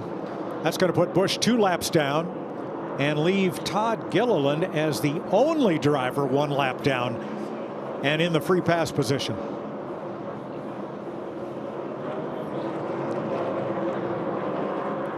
Well, you think about this and how many times we've seen this with Denny Hamlin just being able to run the bottom of the racetrack, in control of the race, and today just looks like so many of those days that we've seen from Denny Hamlin here, Regan.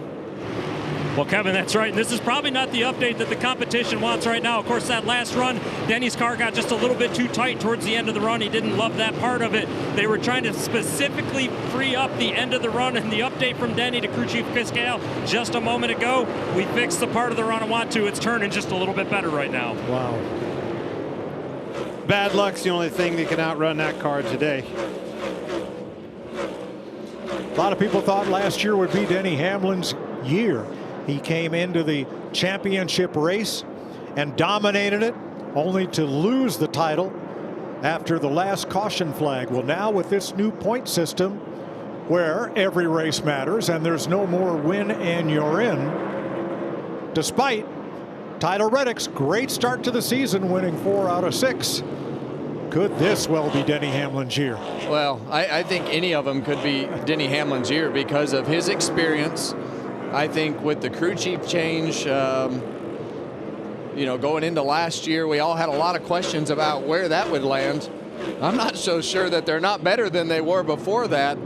You know, after we got done with last year and everything that had transpired. So now you've had a year with the new crew chief, and now you're starting the second year and you're still seeing those same results. So it's been an amazing year, and however many weeks we've raced up until this point.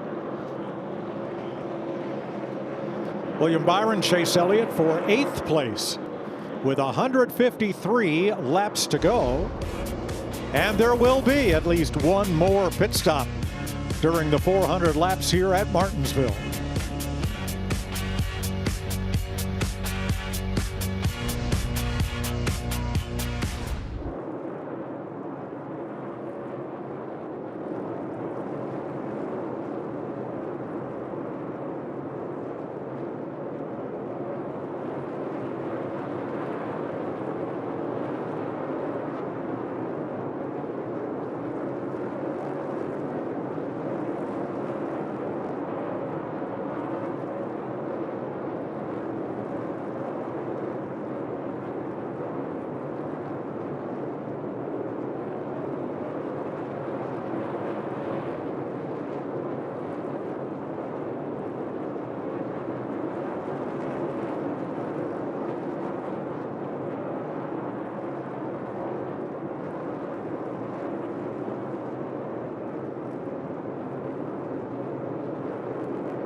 Welcome back to the Cookout 400 at Martinsville Speedway. 146 laps to go. Here's your aerial coverage brought to you by Goodyear. Legends aren't born, they're proven. 23 cars on the lead lap. And Denny Hamlin and John Hunter Nemechek were having it out there during commercial. Look at the most laps led list at Martinsville today. Denny Hamlin has jumped from 8th to 5th. Passing Fred Lorenzen, Jimmy Johnson, and Richard Petty on the all-time laps led list. That's wild. Heating up here, guys. Down at the bottom, Blaney finally looking to the outside of Gibbs. Can he get the job done? Oh, he's there, Clint. This is for second. Well, we saw this earlier on that long run, that second groove, that Josh Berry moved up and he's going to all get of a sudden started making some speed. And you're right, Ryan Blaney makes it happen in that second groove right there. Meanwhile, Denny Hamlin having a hard time getting past Daniel Suarez to put the 7 a lap down. Well, and the further he gets forward in this field, the harder it's going to be. And right now we've seen Denny Hamlin on the bottom of the racetrack, most of the cars on the bottom of the racetrack, but Ryan Blaney, we talk about him being able to pass and versatile up in that second groove, and now he's going through lap traffic in that second groove. On the outside, very interesting. Well, if the leader, this is a racetrack where you can make it extremely hard on somebody to pass, and that's with a slow car, like something that's 3-4 tenths off the pace. When they're just crumbs off the pace, maybe a half a tenth or so, it's extremely hard to make that pass. And now you got to watch out for fellows like John Hunter Nemechek and Connor Zilic, who just stopped to get fresh tires. And on fresh tires, you can blast past the leader, as Nemechek did. Speaking of tires, I think Ty Gibbs has worn his out. They have given up on him. Yeah, I mean, he's definitely lost a couple tenths of pace compared to the guys that he is racing around. So it's going to be interesting, Larry, to see exactly what the strategy is. Are you running it all the way? Are you taking a chance to pit early? And what are we doing here, Larry? Yeah, I think we're going to see a big window, Kevin, because as I mentioned, we go back racing with 207 laps to go. You split that right down the middle. You're looking right around lap 300, give or take.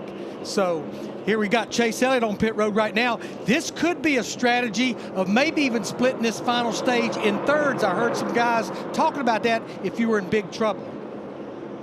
Well, that's a lot of time to spend on pit road under green if you have to do it twice. But the window is open now to make it to the end. Okay. So Elliott completes his stop for Sunoco Race Fuel with zero carbon bioethanol and a fresh set of Goodyear tires. AJ Allmendinger is in. He's already 3 laps down. Make that 4 now with the pit stop. Going to take a while for all this to cycle through. Well, and it's going to get really confusing. And I think that Chase Elliott pitting early right here is going to make up a lot of time, but he's also put himself at the highest risk because of the fact if the caution comes out and he's been the only one that's on pit road because... Well, there's no question that's the play. I mean, they're pitting and going for it. But they needed something to happen. I mean, what do you? Eventually, you got to give Hope a chance to work for you. Regan, why'd the 9 come in a little early? Oh, Mike, just to give a little insight possibly to that strategy, about a lap before, he had just told crew chief Alan Gustafson that I'm really struggling to conserve tires. I don't get the payoff at the end of the run when I try to. So got to imagine they thought, let's try something different based on those comments. So he's the first and so far only of the lead lap cars to make this pit stop. Yeah, and we saw those first couple laps of Chase Elliott really wash up the racetrack. That's something that you have to be careful. As you've been out here running these lap after lap after lap, come in for new tires, those first few corners, that car is going to want to go straight with the low air pressure and the car laid up on the ground.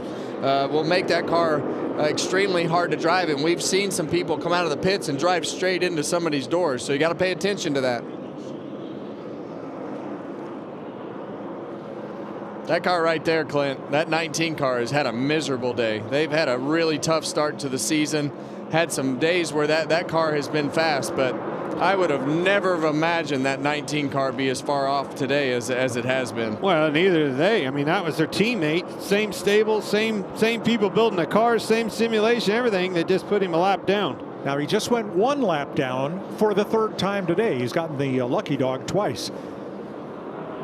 SVG on pit road. All right, a few more, taking the opportunity to pit a little bit early, maybe 20-25 laps early than Larry had us scheduled. 131 laps to go. Hamlin, Blaney, Gibbs.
Next week, we head to Rockingham Speedway with the Craftsman Truck Series race on Friday at 4:30 p.m. Eastern. Then on Saturday, the O'Reilly Auto Parts Series races at 2:30 p.m. Eastern on the CW.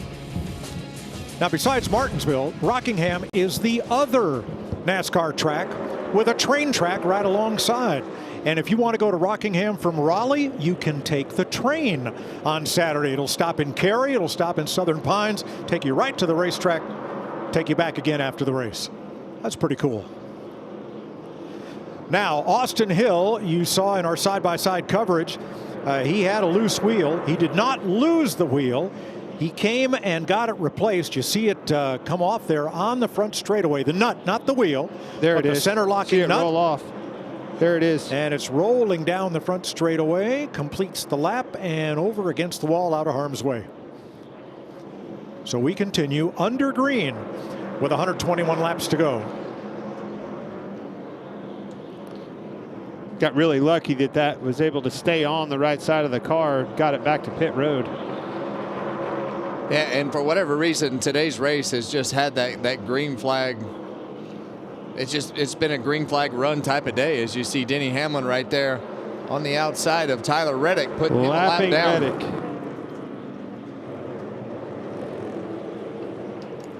So Reddick is the 16th place car going a lap down. He is next to be Brad Keselowski as Daniel Suarez pits. Just absolutely destroying the competition.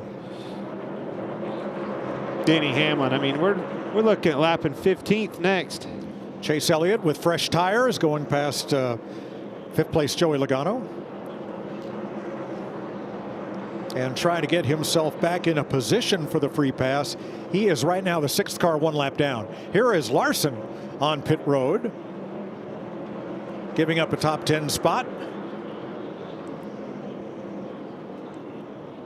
Regan. Well, Mike, you see the 5-car Kyle Larson coming down pit road, pitting from the 7th position. This run, he's been fighting the rear grip and just a little bit too free, so obviously choosing this opportunity right here to pit a little bit early. Not sure if this would be a 1 or 2 stop strategy for him.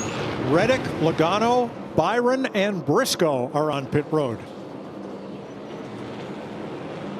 Mike, I think pitting this deep, this is sticking to a 1-stop strategy. They're just short pitting, trying to get a little bit of advantage for those fresh tires.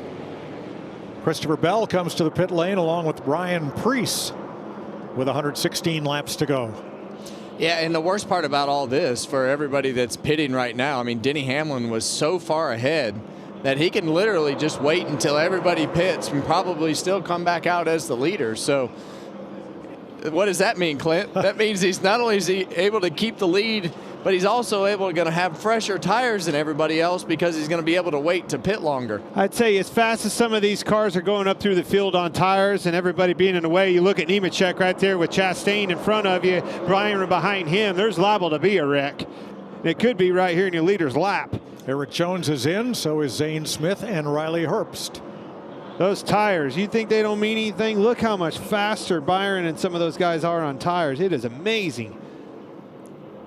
Yeah, I mean, Byron ran a 29.72 the last time by, and Denny Hamlin, our leader, was a 21.38. Second and a half. Well, except for William Byron early in the race, it's the only time Hamlin's been passed today is by some of these lap cars coming back out on brand new tires. But these guys are in big trouble. There's a lot of them out of control. Justin Allgaier comes to the pit road along with Brad Keselowski. After Keselowski got lapped, he comes pit side. And this is when you do not want to have one of those pit road mistakes, a speeding penalty, something happened with the pit crew. Do it all right. Do not get carried away. Regan? Well, you see the 54 Ty Gibbs getting ready to come to his pit stall right now. Been very quiet this run on the radio. Still said he's just a little bit too tight. Same thing he's been fighting for the past little bit. Austin Cindric is going to give up 3rd place. Look at this mess. The mess in front of Denny Hamlin. He wanted no part of that, did he, Kevin? Back plumb out of that. Good call. Here he comes to pit road, your leader. Leader's in. Bubba Wallace comes with him. Ty Dillon as well. For what they hope will be their final pit stop of the day. Now, Hamlin had a 3-second lead and only 4 other cars on the lead lap when he came to pit road, Regan. Well, Mike, that's right. It was a very calm pit crew down here as well. They didn't even have their helmets on until about 5 laps ago to get ready for Denny to come to pit road. As for the car, he has not said anything since he said they made it just a little bit better on the long run about 25 laps ago. He's pretty happy. Ryan Blaney gives up the lead to pit, and Justin Allgaier's crew has an uncontrolled tire penalty. So Blaney's going to get 4 tires and fuel. That gives Josh Berry the lead. That's close right there. Is he over that front line? That is really close right there, Clint. That's going to be splitting hairs as to whether that's a penalty or not. Hocevar is in. So is Stenhouse. And Chastain. So that leaves only Josh Berry and Michael McDowell on the racetrack who have not pitted among the lead lap cars. Let's take a look at that. Oh, so close. Very close. That white line is too far. Anything on that white line is a penalty. So yep. Blaney's good right there, but he had to come around the 8 car in order to get in his pit and wound up deep in his box right there. Yeah, our vantage point was at just a little bit of an angle, just enough to make it look like they might be over, but they complete the legal stop. Well, cars on fresh tires, cars on old tires, all around the racetrack. And now everybody has made that stop. Chase Elliott was the first to pit at lap 261. He cycles through to the lead. Then Shane Van Gisbergen, who pitted at lap 268. And then Denny Hamlin, who didn't pit until lap 290. 29 laps later, Mike, which means those tires are 29 laps newer. And right now he's about almost 6 seconds. Well, it's hard to tell on our scoring monitor. It's kind of all over the place, but. Well, Elliott was almost 9 seconds down when he made his pit stop, and he cycles through to the lead, but can he hold it with Hamlin just 4 seconds back on way fresher tires, as you said? Well, regardless, that's the reason you do it, right? That's why we make it a gamble and short pitted. Gained a lot of track position there, Larry. Well, I go back to Regan Smith's report. He said he was out of rear tires. He said, I can't drive this thing like it is. So they really, yeah, it paid off. I think it's going to be a short-lived time at the lead, but I think they had to do what they did there. Well, I don't know if it was necessarily to win the race from there on that particular gamble, but certainly to gain a lot of track position that we needed. Well, you're giving yourself a chance. If the caution comes out, you're going to have the track position, and I like that gamble. You go 8, 10, 15 laps. I mean, everybody's going to come down on pit road. And now just 13 cars on the lead lap. But Chase Elliott is going to be your leader here for a while, because Hamlin is not just 3.5 seconds back, but there are 8, 9, 10, 11, 12 cars in between Elliott and Hamlin on track. Yeah, and the problem for Chase Elliott right now is all these cars are faster than him because of the new tires. So he's ended up on the outside of this racetrack, and that'll put him in a position where he loses more time. So tough to be the car that is on defense trying to just get out of the way when everybody else just wants to get past the leader. Cole Custer to pit road while Ty Dillon could not get down to pit road after he had a problem in turn 2. Might have cut down a tire after contact. They were 3 wide going into that corner. Yeah, and one of the hard parts when you're in Ty Dillon's position like that is just getting down the racetrack. Well, there he got down. I think he's going to make it around. Yeah, right front is down for sure. Oh, a lot of smoke right there. But he will make it to smoke pit road. Out of it, big time, coming to you. Oh, it's on fire, Clint. The brakes look pretty much. And he's got to come almost to the start-finish line to get to his pit stall. Well, no caution was that was what I was thinking. That was a lucky one. Boy, they are flying past Chase Elliott because of his being the first to stop for tires. Everybody with fresher tires is now taking advantage to unlap themselves. Yeah, and he's losing 4 or 5 tenths a lap now. Denny Hamlin's got that under 3 seconds up to the 9 car, but still, I love the pit strategy, trying to put yourself in a spot to see if you can get that caution to fall at the right time. It could happen right here. There is a lot of movement on this racetrack all around. Everybody, different sets of tires.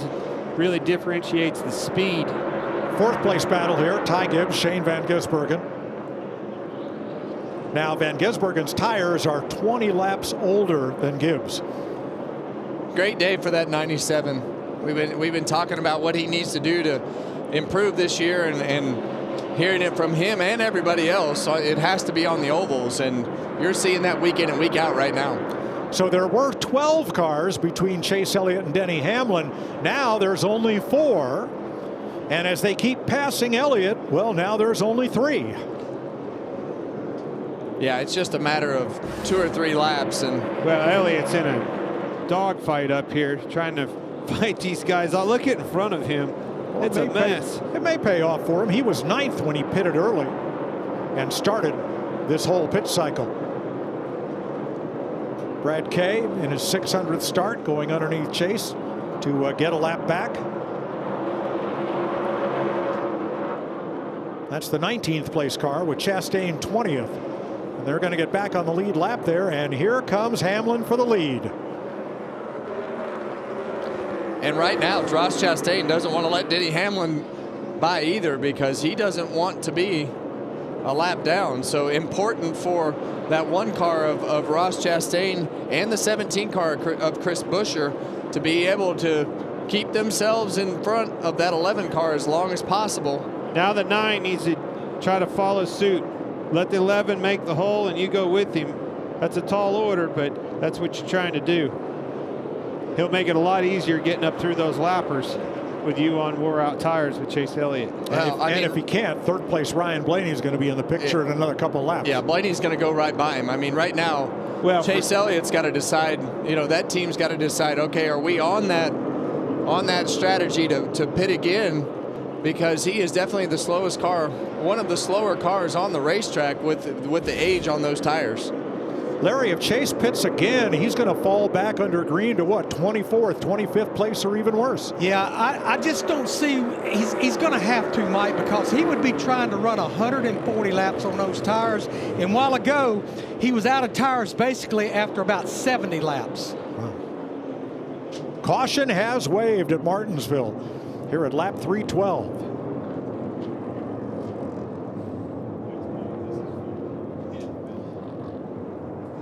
There is a disintegrated brake rotor somewhere out on track. That's so the 10 that debris we saw when has brought out the caution. When that 10 car, Ty Dillon, was in pit road, I saw that the caliper was way messed up inside the wheel. It didn't look like it was on fire. Yeah, it didn't look like it was a rotor in it. All right, so who wins the free pass lottery? I believe it will be Daniel Suarez, according to scoring, who was in the position to get the free pass. Well, he gets the free pass. The winner in that whole exchange is Chase Elliott. Yes, sir. Exactly what they wanted.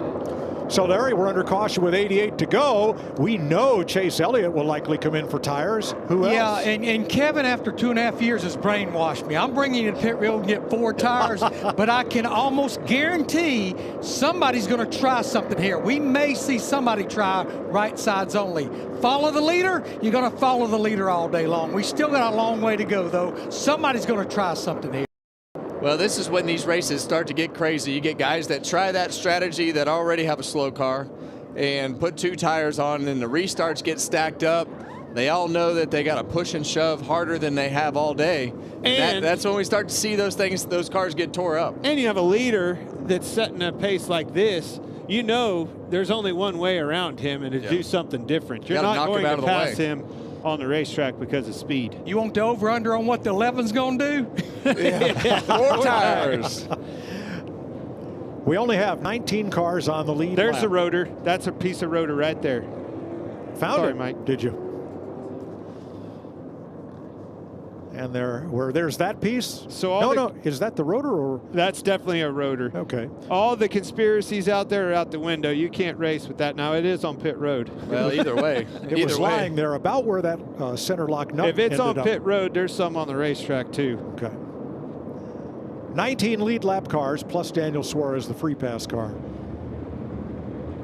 And it includes all of the Gibbs cars, all of the Penske cars.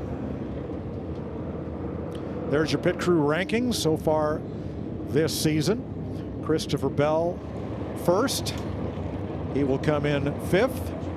Last stop, he gained a whole bunch. Don't even look at the Ryan Blaney line. Why'd you circle that? Well, because it stands out very, very not in a good vividly. way. They've done good today. They've minimized the damage today, and that's what great teams do. They put those bad days behind them. There's a reason that they didn't change that team, because they think that those guys can get the job done. So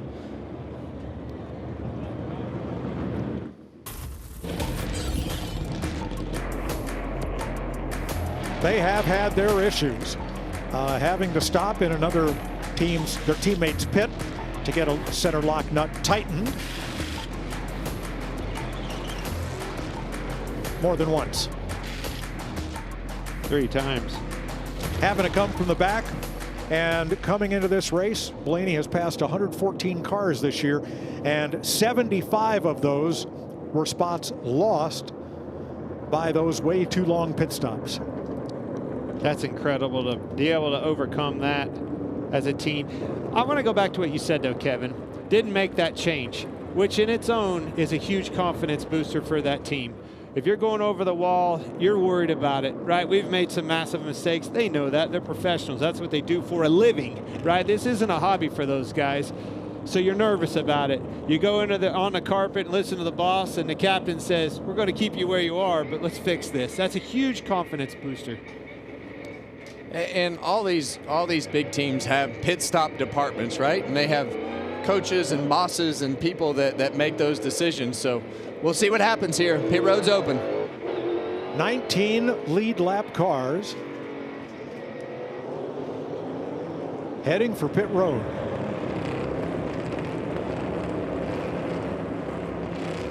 Thirteen of them have come to the pit lane so far.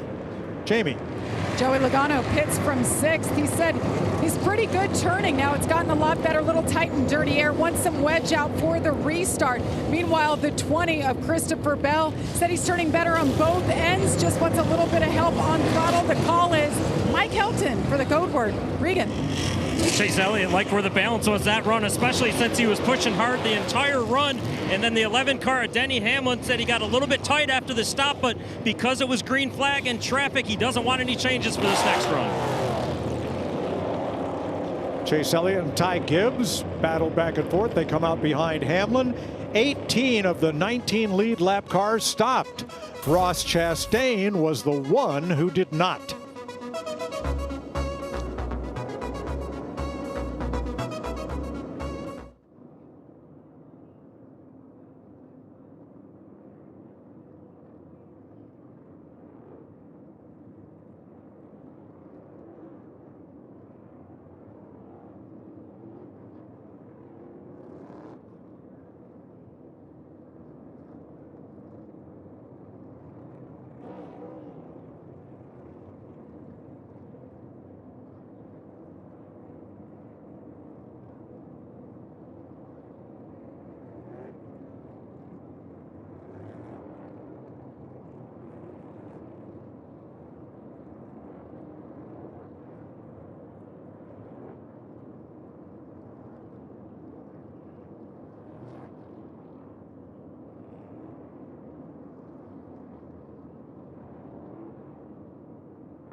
They call Martinsville a half mile of mayhem. There's a look at it from our aerial coverage. Brought to you by Goodyear. Tried, tested, proven, legendary. Well, things are heating up in the Cookout 400. We've got 80 laps to go. We've just made what they hope will be the final stop of the day. And there's the hot dog counter. Oh, my goodness. I think Devin, our feature producer, only ate probably 1,100 of those or so. You think well, then he's going to make a pit stop on the way home himself. You think Chris Myers is down there eating hot dogs like he was last year? He'd be the comma. I don't think he's had one. Well, remember last year? They might be out of hot dogs. No, can't happen. This place is shut down just like it would if Tyler Reddick won, he said last week. A lot of wave rounds there, Larry. Yeah, we had a dozen, and when I was talking about trying something different, I'm not sure I was talking about staying out on 22-lap tires like the one car, Ross Chastain. Everybody else, 4 tires, including Hamlin, that'll restart on the outside of him. Chastain was 19th. He's now the leader. 12 waiver rounds, which include Michael McDowell and Eric Jones, back on the lead lap. So we will restart with 22 lead lap cars. This is definitely a lookout situation. Chastain on very old tires in front of the field. He's the one of one. That's never a good feeling, Clint. No, and there's no way to get out of the way either. It's going to stack him up big time on that inside line behind him. Here we go. Now he was on pit road, Chastain, just 26 laps. Oh, Hamlin missed the gear. He missed the gear. Boy, that happened in yesterday's race. That was Chase Elliott's opportunity. Work hard here.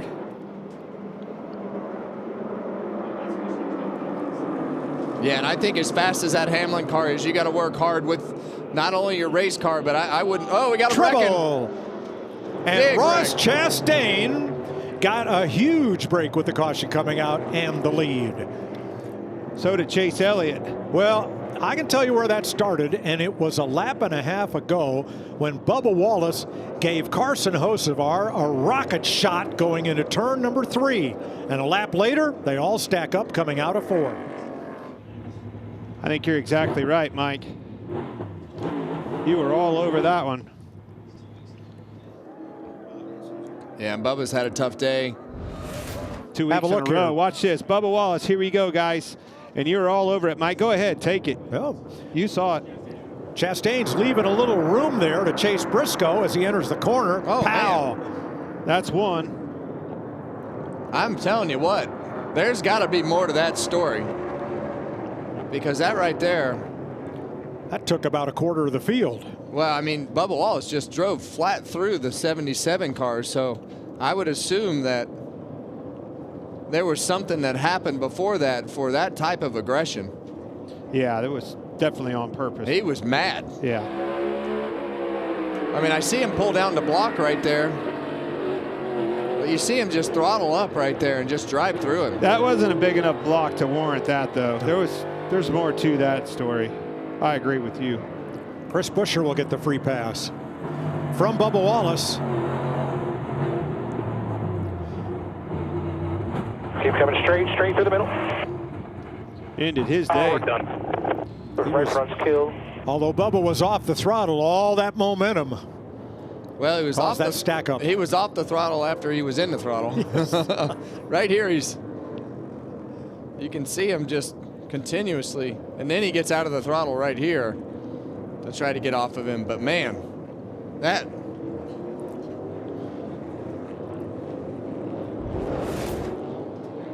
All right, what did the Hurricane have to say about that? Just tried to not run over him. How's your wheel? My wheel's fine. I got destroyed. Fair assessment. I concur. He's back to 19th. And look, I mean, we give. And he was top 10. Yeah, Carson Hocevar takes a lot of heat, and you know that unless there's something that we didn't see before that, his description of what happened is exactly correct. 74 laps to go. Ross Chastain, the surprise leader after not making a pit stop.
Kyle Larson and Christopher Bell won last year's Bristol races.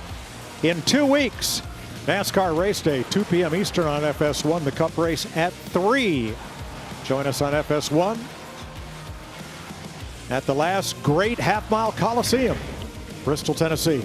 Look at everybody who was deemed to be involved in that pileup coming off turn number 4.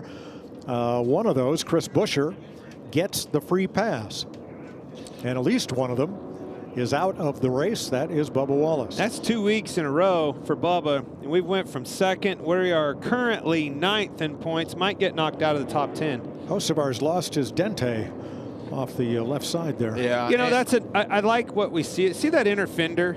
That's something you don't get a chance to see with these bodies much anymore, is how they're constructed. That's a wheel well, Clint.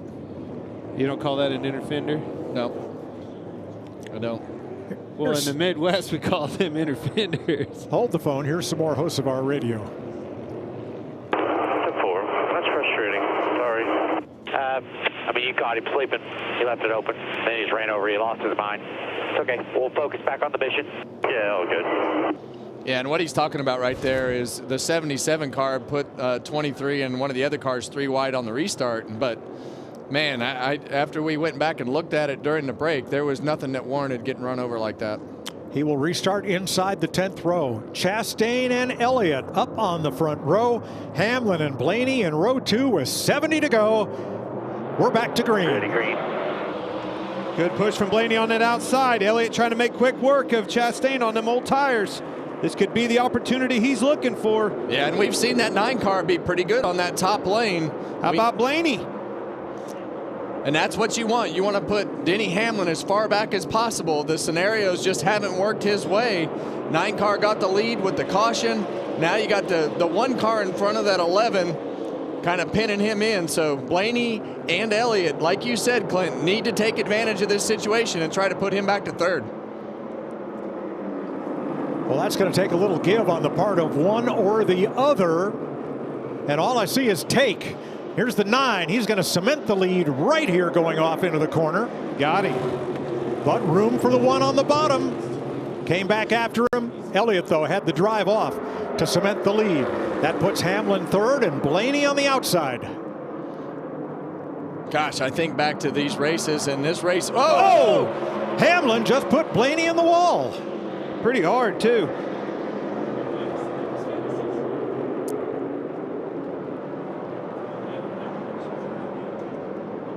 Wasn't close to clear, but took his lane and then some. Well, it's go time, guys. 66 laps to go, and I think Denny Hamlin knows that car of Chase Elliott is getting away, and he had to make quick work right here of. Yeah, it looks like Blaney back in 7th now after that. Yeah, it looks like Denny Hamlin's going to start working over Ross Chastain right now.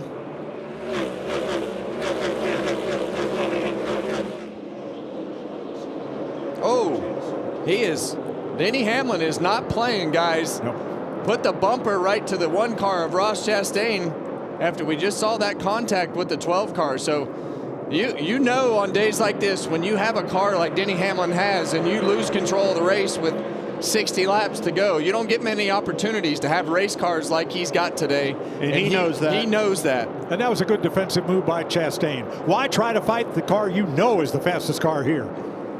Well, we haven't seen Ross Chastain all day. He's been at the tail end of the lead lap. So anything inside of the top 10 is a win for the 1 car strategy, in my opinion. Just remember, he was 19th when he stayed out. So I think this will be a good game. Zane Smith has taken his Ford to the garage area, joining Bubba Wallace, Riley Herbst, and Ty Dillon. All right, this is sort of sorted out. So let's go back and see what happened. Well, between Hamlin and Blaney. You called it, Mike. Hamlin put him in the wall. You can see Hamlin gets tight here and moves up the racetrack. Not clear, but he's in trouble. You can see his wheels turned inside the car, got moving up the racetrack, no real estate, and got Blaney right in the wall. You see how much contact. That's right. Look at it. Hooked his right rear, and he's trying to stay out of it, but that's a massive hit for Blaney. Yeah, and it wouldn't surprise me if that car's has a tow link. Watch the flames right here. out of the 11 car. With the 11. Yeah, you see the flames out of the 11, but when those cars, you're going to see them make contact just past the center of the corner right here, and that's going to hang that Denny Hamlin car to the right. And when they get connected like that, it is so hard to get those cars to come apart. But Ryan Blaney got the bad end of that deal.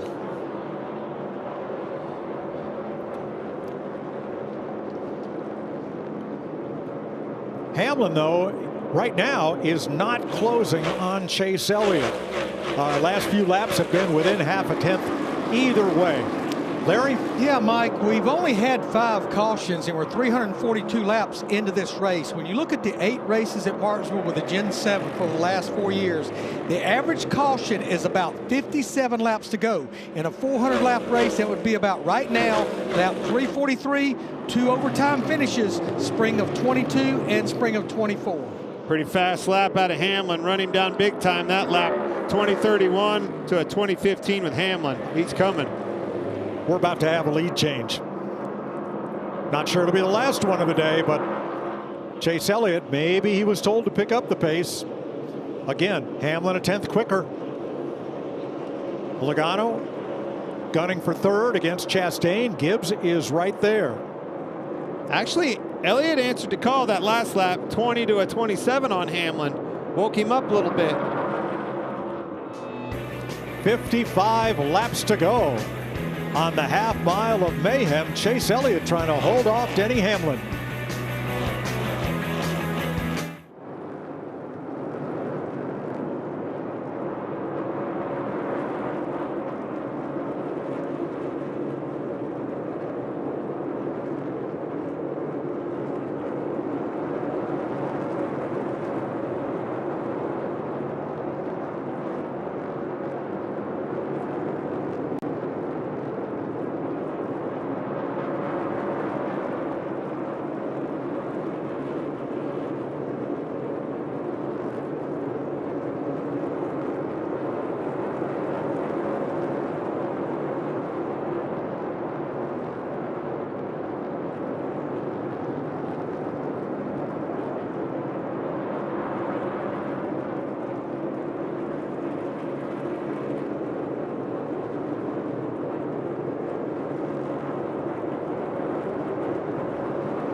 Chase Elliott, Denny Hamlin. When we went to break, they were 0.4 of a second apart. Now they are 0.7 of a second apart. Let's check with Jamie. Well, Bubba Wallace has been checked and released, involved in that incident with Carson Osavar. What exactly happened between you and the 77? Yeah, I misjudged. I didn't appreciate the 3 wide and a 1 fine, and I misjudged the center of the corner and didn't mean to turn it. What a frustrating day, man. With so much expectation coming here, favorite track, Hardy's on the car, and just wasn't the day we wanted. We really have to figure out what it is in this place. We can win Saturday in practice, we just don't show up on Sunday. So I hate it for our team, but just frustration. So we take a week off and reset and go on to Bristol. Thanks, Bubba. Thanks, Jamie. Bubba Wallace, one of 4 cars out of the race. Zane Smith, Riley Herbst, and Ty Dillon are the others. 46 to go, Larry. Well, one thing that's not changed, I've mentioned it about half dozen times, Denny Hamlin has not shifted. About 5 laps ago, Chase Elliott was shifted. Alan Gustafson, his crew chief, told him Hamlin's not shifting. Guess what? Now Chase Elliott's not shifting. I tell you what's happened here. Look at here. We are starting to gap the 11 car. I saw the 11 car slip the last lap out of 4, and I was like, what was that? Slipped up a little bit. Chase Elliott's driving back off from him, 49 to a 58 on Hamlin.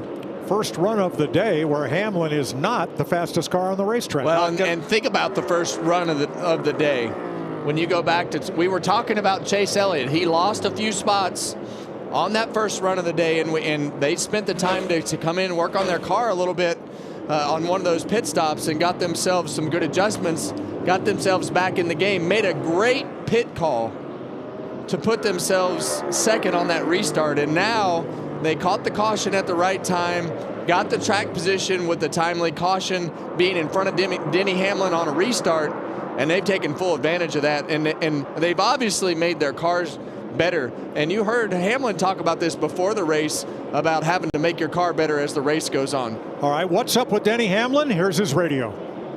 Got something going on with the rear of my car under braking. No, bias, right? Have you messed with bias or anything there? Just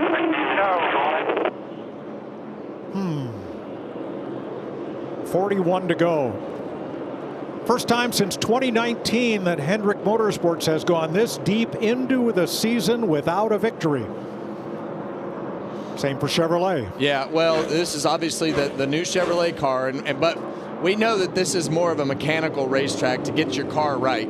And Hendrick Motorsports has been absolutely one of the teams, one of the couple, 2 or 3 teams to beat at Martinsville here. So Chase Elliott, one of his best racetracks. We saw it yesterday in practice, Clint. His car was really, really good on that practice run, and here they are. Well, Hamlin, whatever it was, he's wrangled it back up because we're matching lap times again. You can see right there the gap's back under a second. So if he made an adjustment with his brake bias or whatever the case may be, I don't think he's quite out of this yet, but he's definitely having trouble. And these the brakes on these cars are weird. You'll go into the corner sometimes and the brake pedal will go down, and then the next lap you'll go into the corner and the brake pedal will be fine. So that was one of the hardest things to get used to with this car, was just the inconsistency of how the brake pedal felt.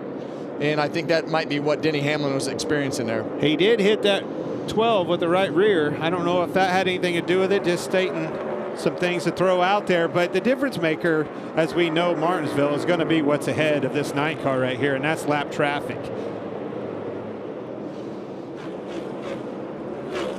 Well, coming in here, Hendrick Motorsports coming into one of, if not their most successful racetrack. Look at the first 6 races this year. 4 DNFs, no victories. All those laps led at Martinsville. No other team has done that at any track. Winning half and then some of the last 11 races, and coming in here without a victory. But 3 times in the past, Hendrick Motorsports got their first win of the season at Martinsville. 1984, Jeff Bodine, when this race was held on the last weekend of April. 2003, Jeff Gordon. 2009, Jimmy Johnson. Well, we know they're going to get it figured out eventually, with everything that they have going on. And it's not like they've been bad. We covered that earlier. I mean, they're still, right now they'd be 4th, 5th, and they're good. 8th in the points. They're That's good. Right. But they're used to being great. Their expectations are to be great. And still one of my favorite lines that I've ever heard, and it was in one of those documentaries, and it was Rick, Linda, and I think it was Jeff Gordon, and they talked about the 2 or 3 cars that they had in a chase, and I think Jeff said, "What do you think?" And Linda said, "Well, I expect all 4 to be in there." All right. I'm thinking to myself, I was like, well, I thought Rick was the competitive one, but no, I think that she might be more competitive than him. Well, Joe Gibbs Racing right now with all 4 cars in the top 13. Chase Briscoe has been on and off of the lead lap 3 times today, but Now he's up in the 13th spot. There's Ty Gibbs in 4th, Hamlin 2nd, and Christopher Bell has risen to 6th. Great pit stops have helped Bell, but also he's driven up there. Yeah, and he's raced a little rougher than I'm typically used to seeing him race, but they've done a great job for him on pit road, and he's been able to take advantage of it on the racetrack. Well, look at the front bumper of that car. It's he's driving a camera. I think he knocked the Y off of it getting into somebody.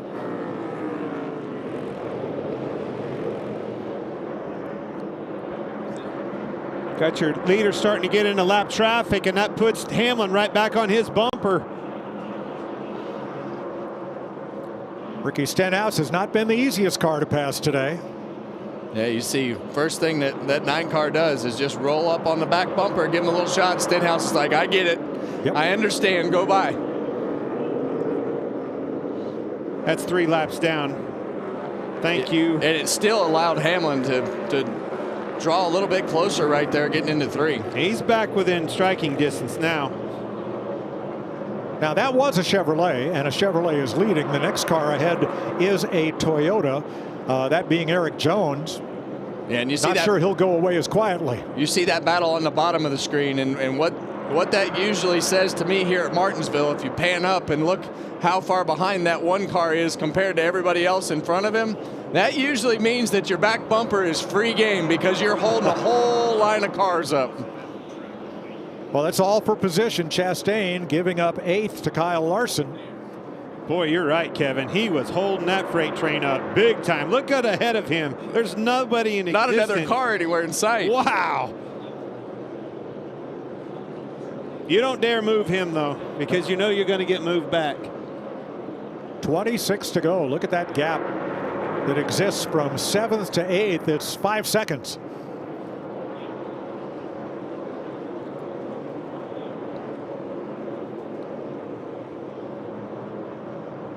See that gap up front. Chase Elliott going by the 43 car of Eric Jones right there. Who put up no fight? He's a pro. Hey, someday that favor might get returned.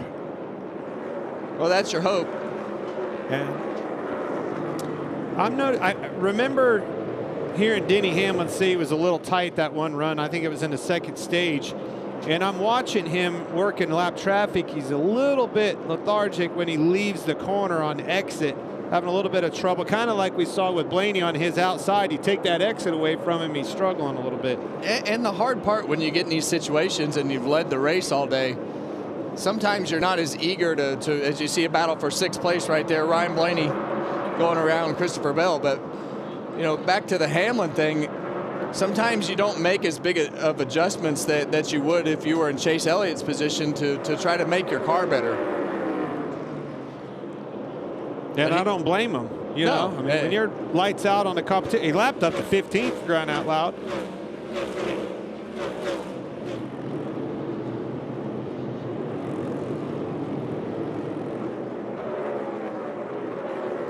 Well, we're getting down to the nitty-gritty here. Coming to 20 laps to go this time, and see Chase Briscoe right there on the outside of Ryan Preece. They've actually made something out of their day. He's 14th right now, but definitely not the expectations that 19 car lives up to. And Ryan Preece right there, see Brad Kay behind Briscoe, but Preece at one point, I thought he was going to run well inside of the top 10, but sits there at 13th. I did too, and remember, all 3 RFK cars came into this race having finished top 10 in every race so far this year. They got a little work to do for 2 of them to hold up that honor today. Still there. You'll see him even. This is a grind today. Not many cautions, a lot of green flag racing. Bumper guys are going to be wore out. And as a driver, those long green flag runs at Martinsville when you're shifting and braking, that is hard on the driver because you just never get a break here. I like Denny Hamlin moving around. You see him starting to move up the racetrack on the entry of the corner, diamonding back off, got back to him a little bit, was a 10th quicker. Now Chris Buescher is the 19th place car going a lap down here. He's searching around, Kevin. Always has.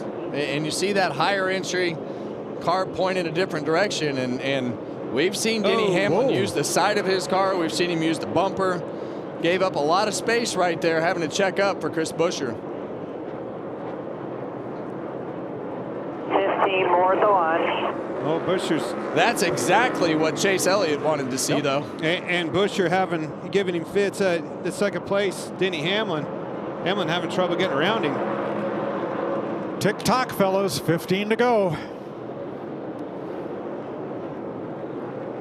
Needs to make quick work out of that Toyota, which is one of Hamlin's allies there. John Hunter Nemechek goes 3 laps down. Well, it hasn't been very easy for Denny Hamlin to pass that 42 car today, so we'll see if he can make quicker work of him this time by.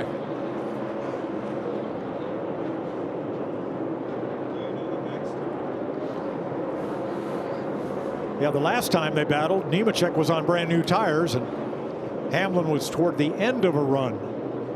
No problem here, but Elliott, well, you can see the interval shrinking ever so slightly with 13 to go. And the bad part is Denny Hamlin had it down to about a car length, 2 car lengths, and going through this lap traffic right here, he's lost a couple car lengths. So running out of laps here pretty quick, guys. Yes, it is. Well, if Chase Elliott wins this, Alan Gustafson better get a grandfather clock. That's exactly right. What great strategy. Yes, it worked out in their favor, but if you're going to take advantage, sometimes you have to take a big risk, and they did. You know, they had a good car yesterday to practice. I mean, you can't take that away from them. That thing was extremely fast in practice right off the truck. Quite frankly, I expected them to be stronger than they were starting this race off. Well, he had that first run that wasn't very good, and they got themselves back in the pack because they looked like they worked on their car a little bit, and then he got stuck around 12th, 13th place, and then that strategy put him right back where he needed to be when the caution fell. I really thought Denny Hamlin's strength would be when they got to these lappers, but somehow Chase Elliott's making a little quicker time with each and every one of them than he is. And this racetrack has changed a ton. You see all the shade right here on the front straightaway all the way through turns 1 and 2 to the exit right here. So makes a big difference. And you know this as well as anybody, Clint. When you start this race here and then you end it, the handling characteristics are always drastically different as much as anywhere we go. Kyle Busch going a second lap down in the 8 car. This battle for 15th, Ross Chastain, Tyler Reddick moving up on Ross. And still got some work to do on this 45 short track program here at Martinsville. We heard Bubba Wallace talk about his struggles and the things that he was having to deal with today, and the 45 car has kind of been in the same boat. Still, Reddick will lead here with a sizable point lead on the strength of 4 wins in the first 6 races. And that's what you got to do on these days. You can't lose your cool. You got to be able to know that things aren't going your way and just take what it'll give you and not put yourself in a position to get your car tore up. Denny Hamlin's going to be half a second back with 5 laps to go. Going to need to make up a 10th a lap just to get to Chase Elliott, let alone pass him. Well, we got some more opportunities. We got Custer, Zilic in front of him yet. But again, Chase Elliott just seems to be a little bit better of picking those lappers off than he is. I think the key is to keep the exit for Denny Hamlin. Hamlin shoves it into 3 and cuffs the lead in half. When they take that exit away from him, it really hinders ability to make a lap. He gained a 10th that lap, 4 to go. Yeah, and all Denny Hamlin is thinking about, just get close enough so I can use this front bumper right here. There's a good exit. Elliott needs to make quick time of Custer. Then he's got Zilic in the low groove right now. Alan's wondering what that Chevrolet is doing. Need that one out of his way. And Zilic goes high. This is exactly what I need. 2 Chevrolets in between me. Get clear of him. Elliott underneath. Hamlin comes in low. He's within 2 car lengths. Elliott squirts away. Yeah, that pretty much put Elliott in a position to where, unless something crazy happens, he's got the gap that he needs now. Bring that baby around here. He's got a gap to Michael McDowell in front of him. And he's the 48 behind, going up high and out of the way. White flag waves, 1 lap to go, sponsored by Credit One Bank. And as they do every year, Hendrick Motorsports finds a way to put themselves in a position to win. And today it was Alan Gustafson with that pit stop. That'd be 31. Heartbreaker. 292 laps led by Denny Hamlin.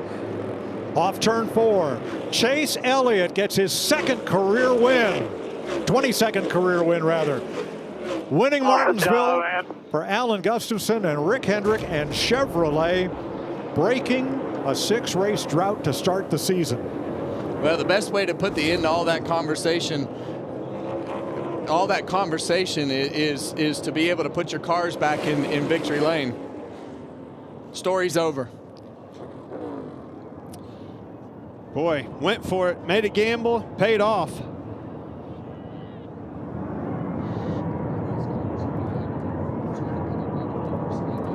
Larry, as you've often told us, if you do the same thing the leaders do, you're going to follow the leaders. What strategy?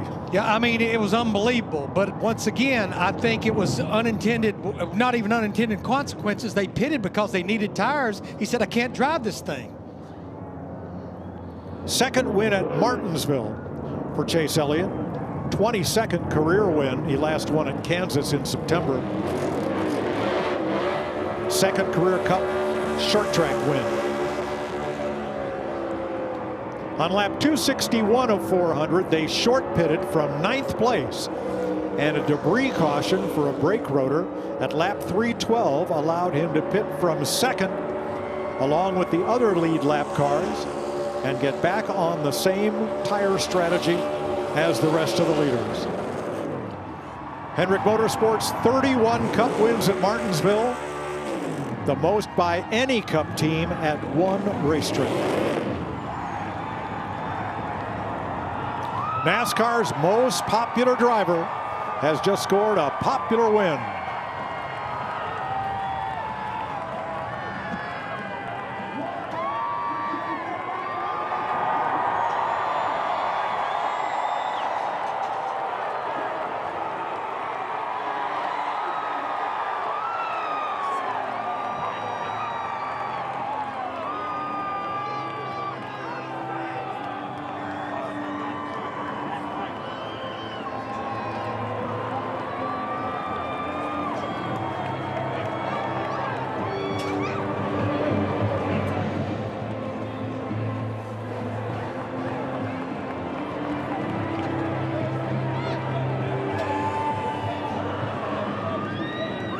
The thrill of victory and the relief of ending a rough start to the season for Hendrick Motorsports and Chevrolet.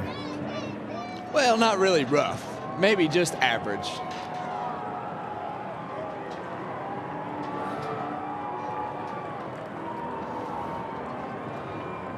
His guy won. Chase Elliott led twice for 84 of the 400 laps.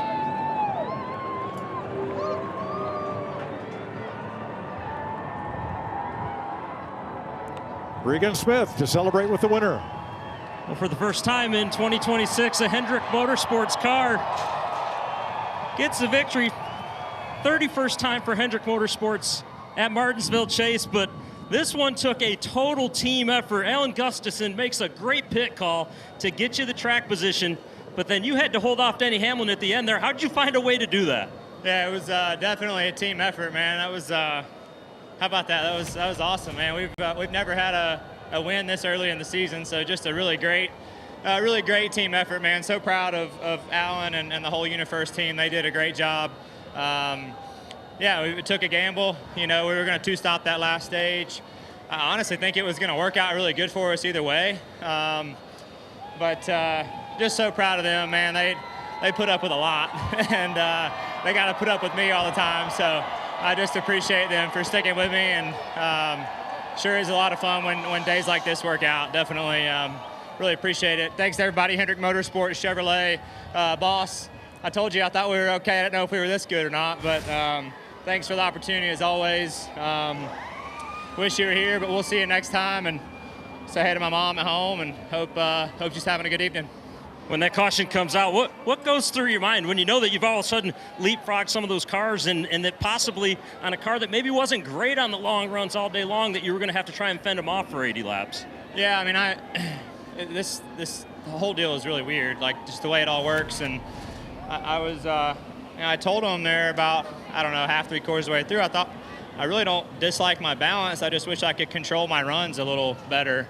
And fortunately, we got to the lead there on that last one and fell into a really good pace. And yeah, just had enough. I think we probably needed a little bit, to be just the absolute best outright. But we were really close and was able to manage and save enough to get through traffic there at the end. But yeah, just man, it's really cool when this stuff works out, and to win these races is so tough. So just really really grateful for the opportunity as always. It's I never take it for granted. Trust me, this is a dream come true for me. So thanks everybody for coming out today. Appreciate y'all. Y'all are amazing. Thanks for the support, and I hope it was a good show for you. Chase Elliott gets his second grandfather clock at a popular win at Martinsville.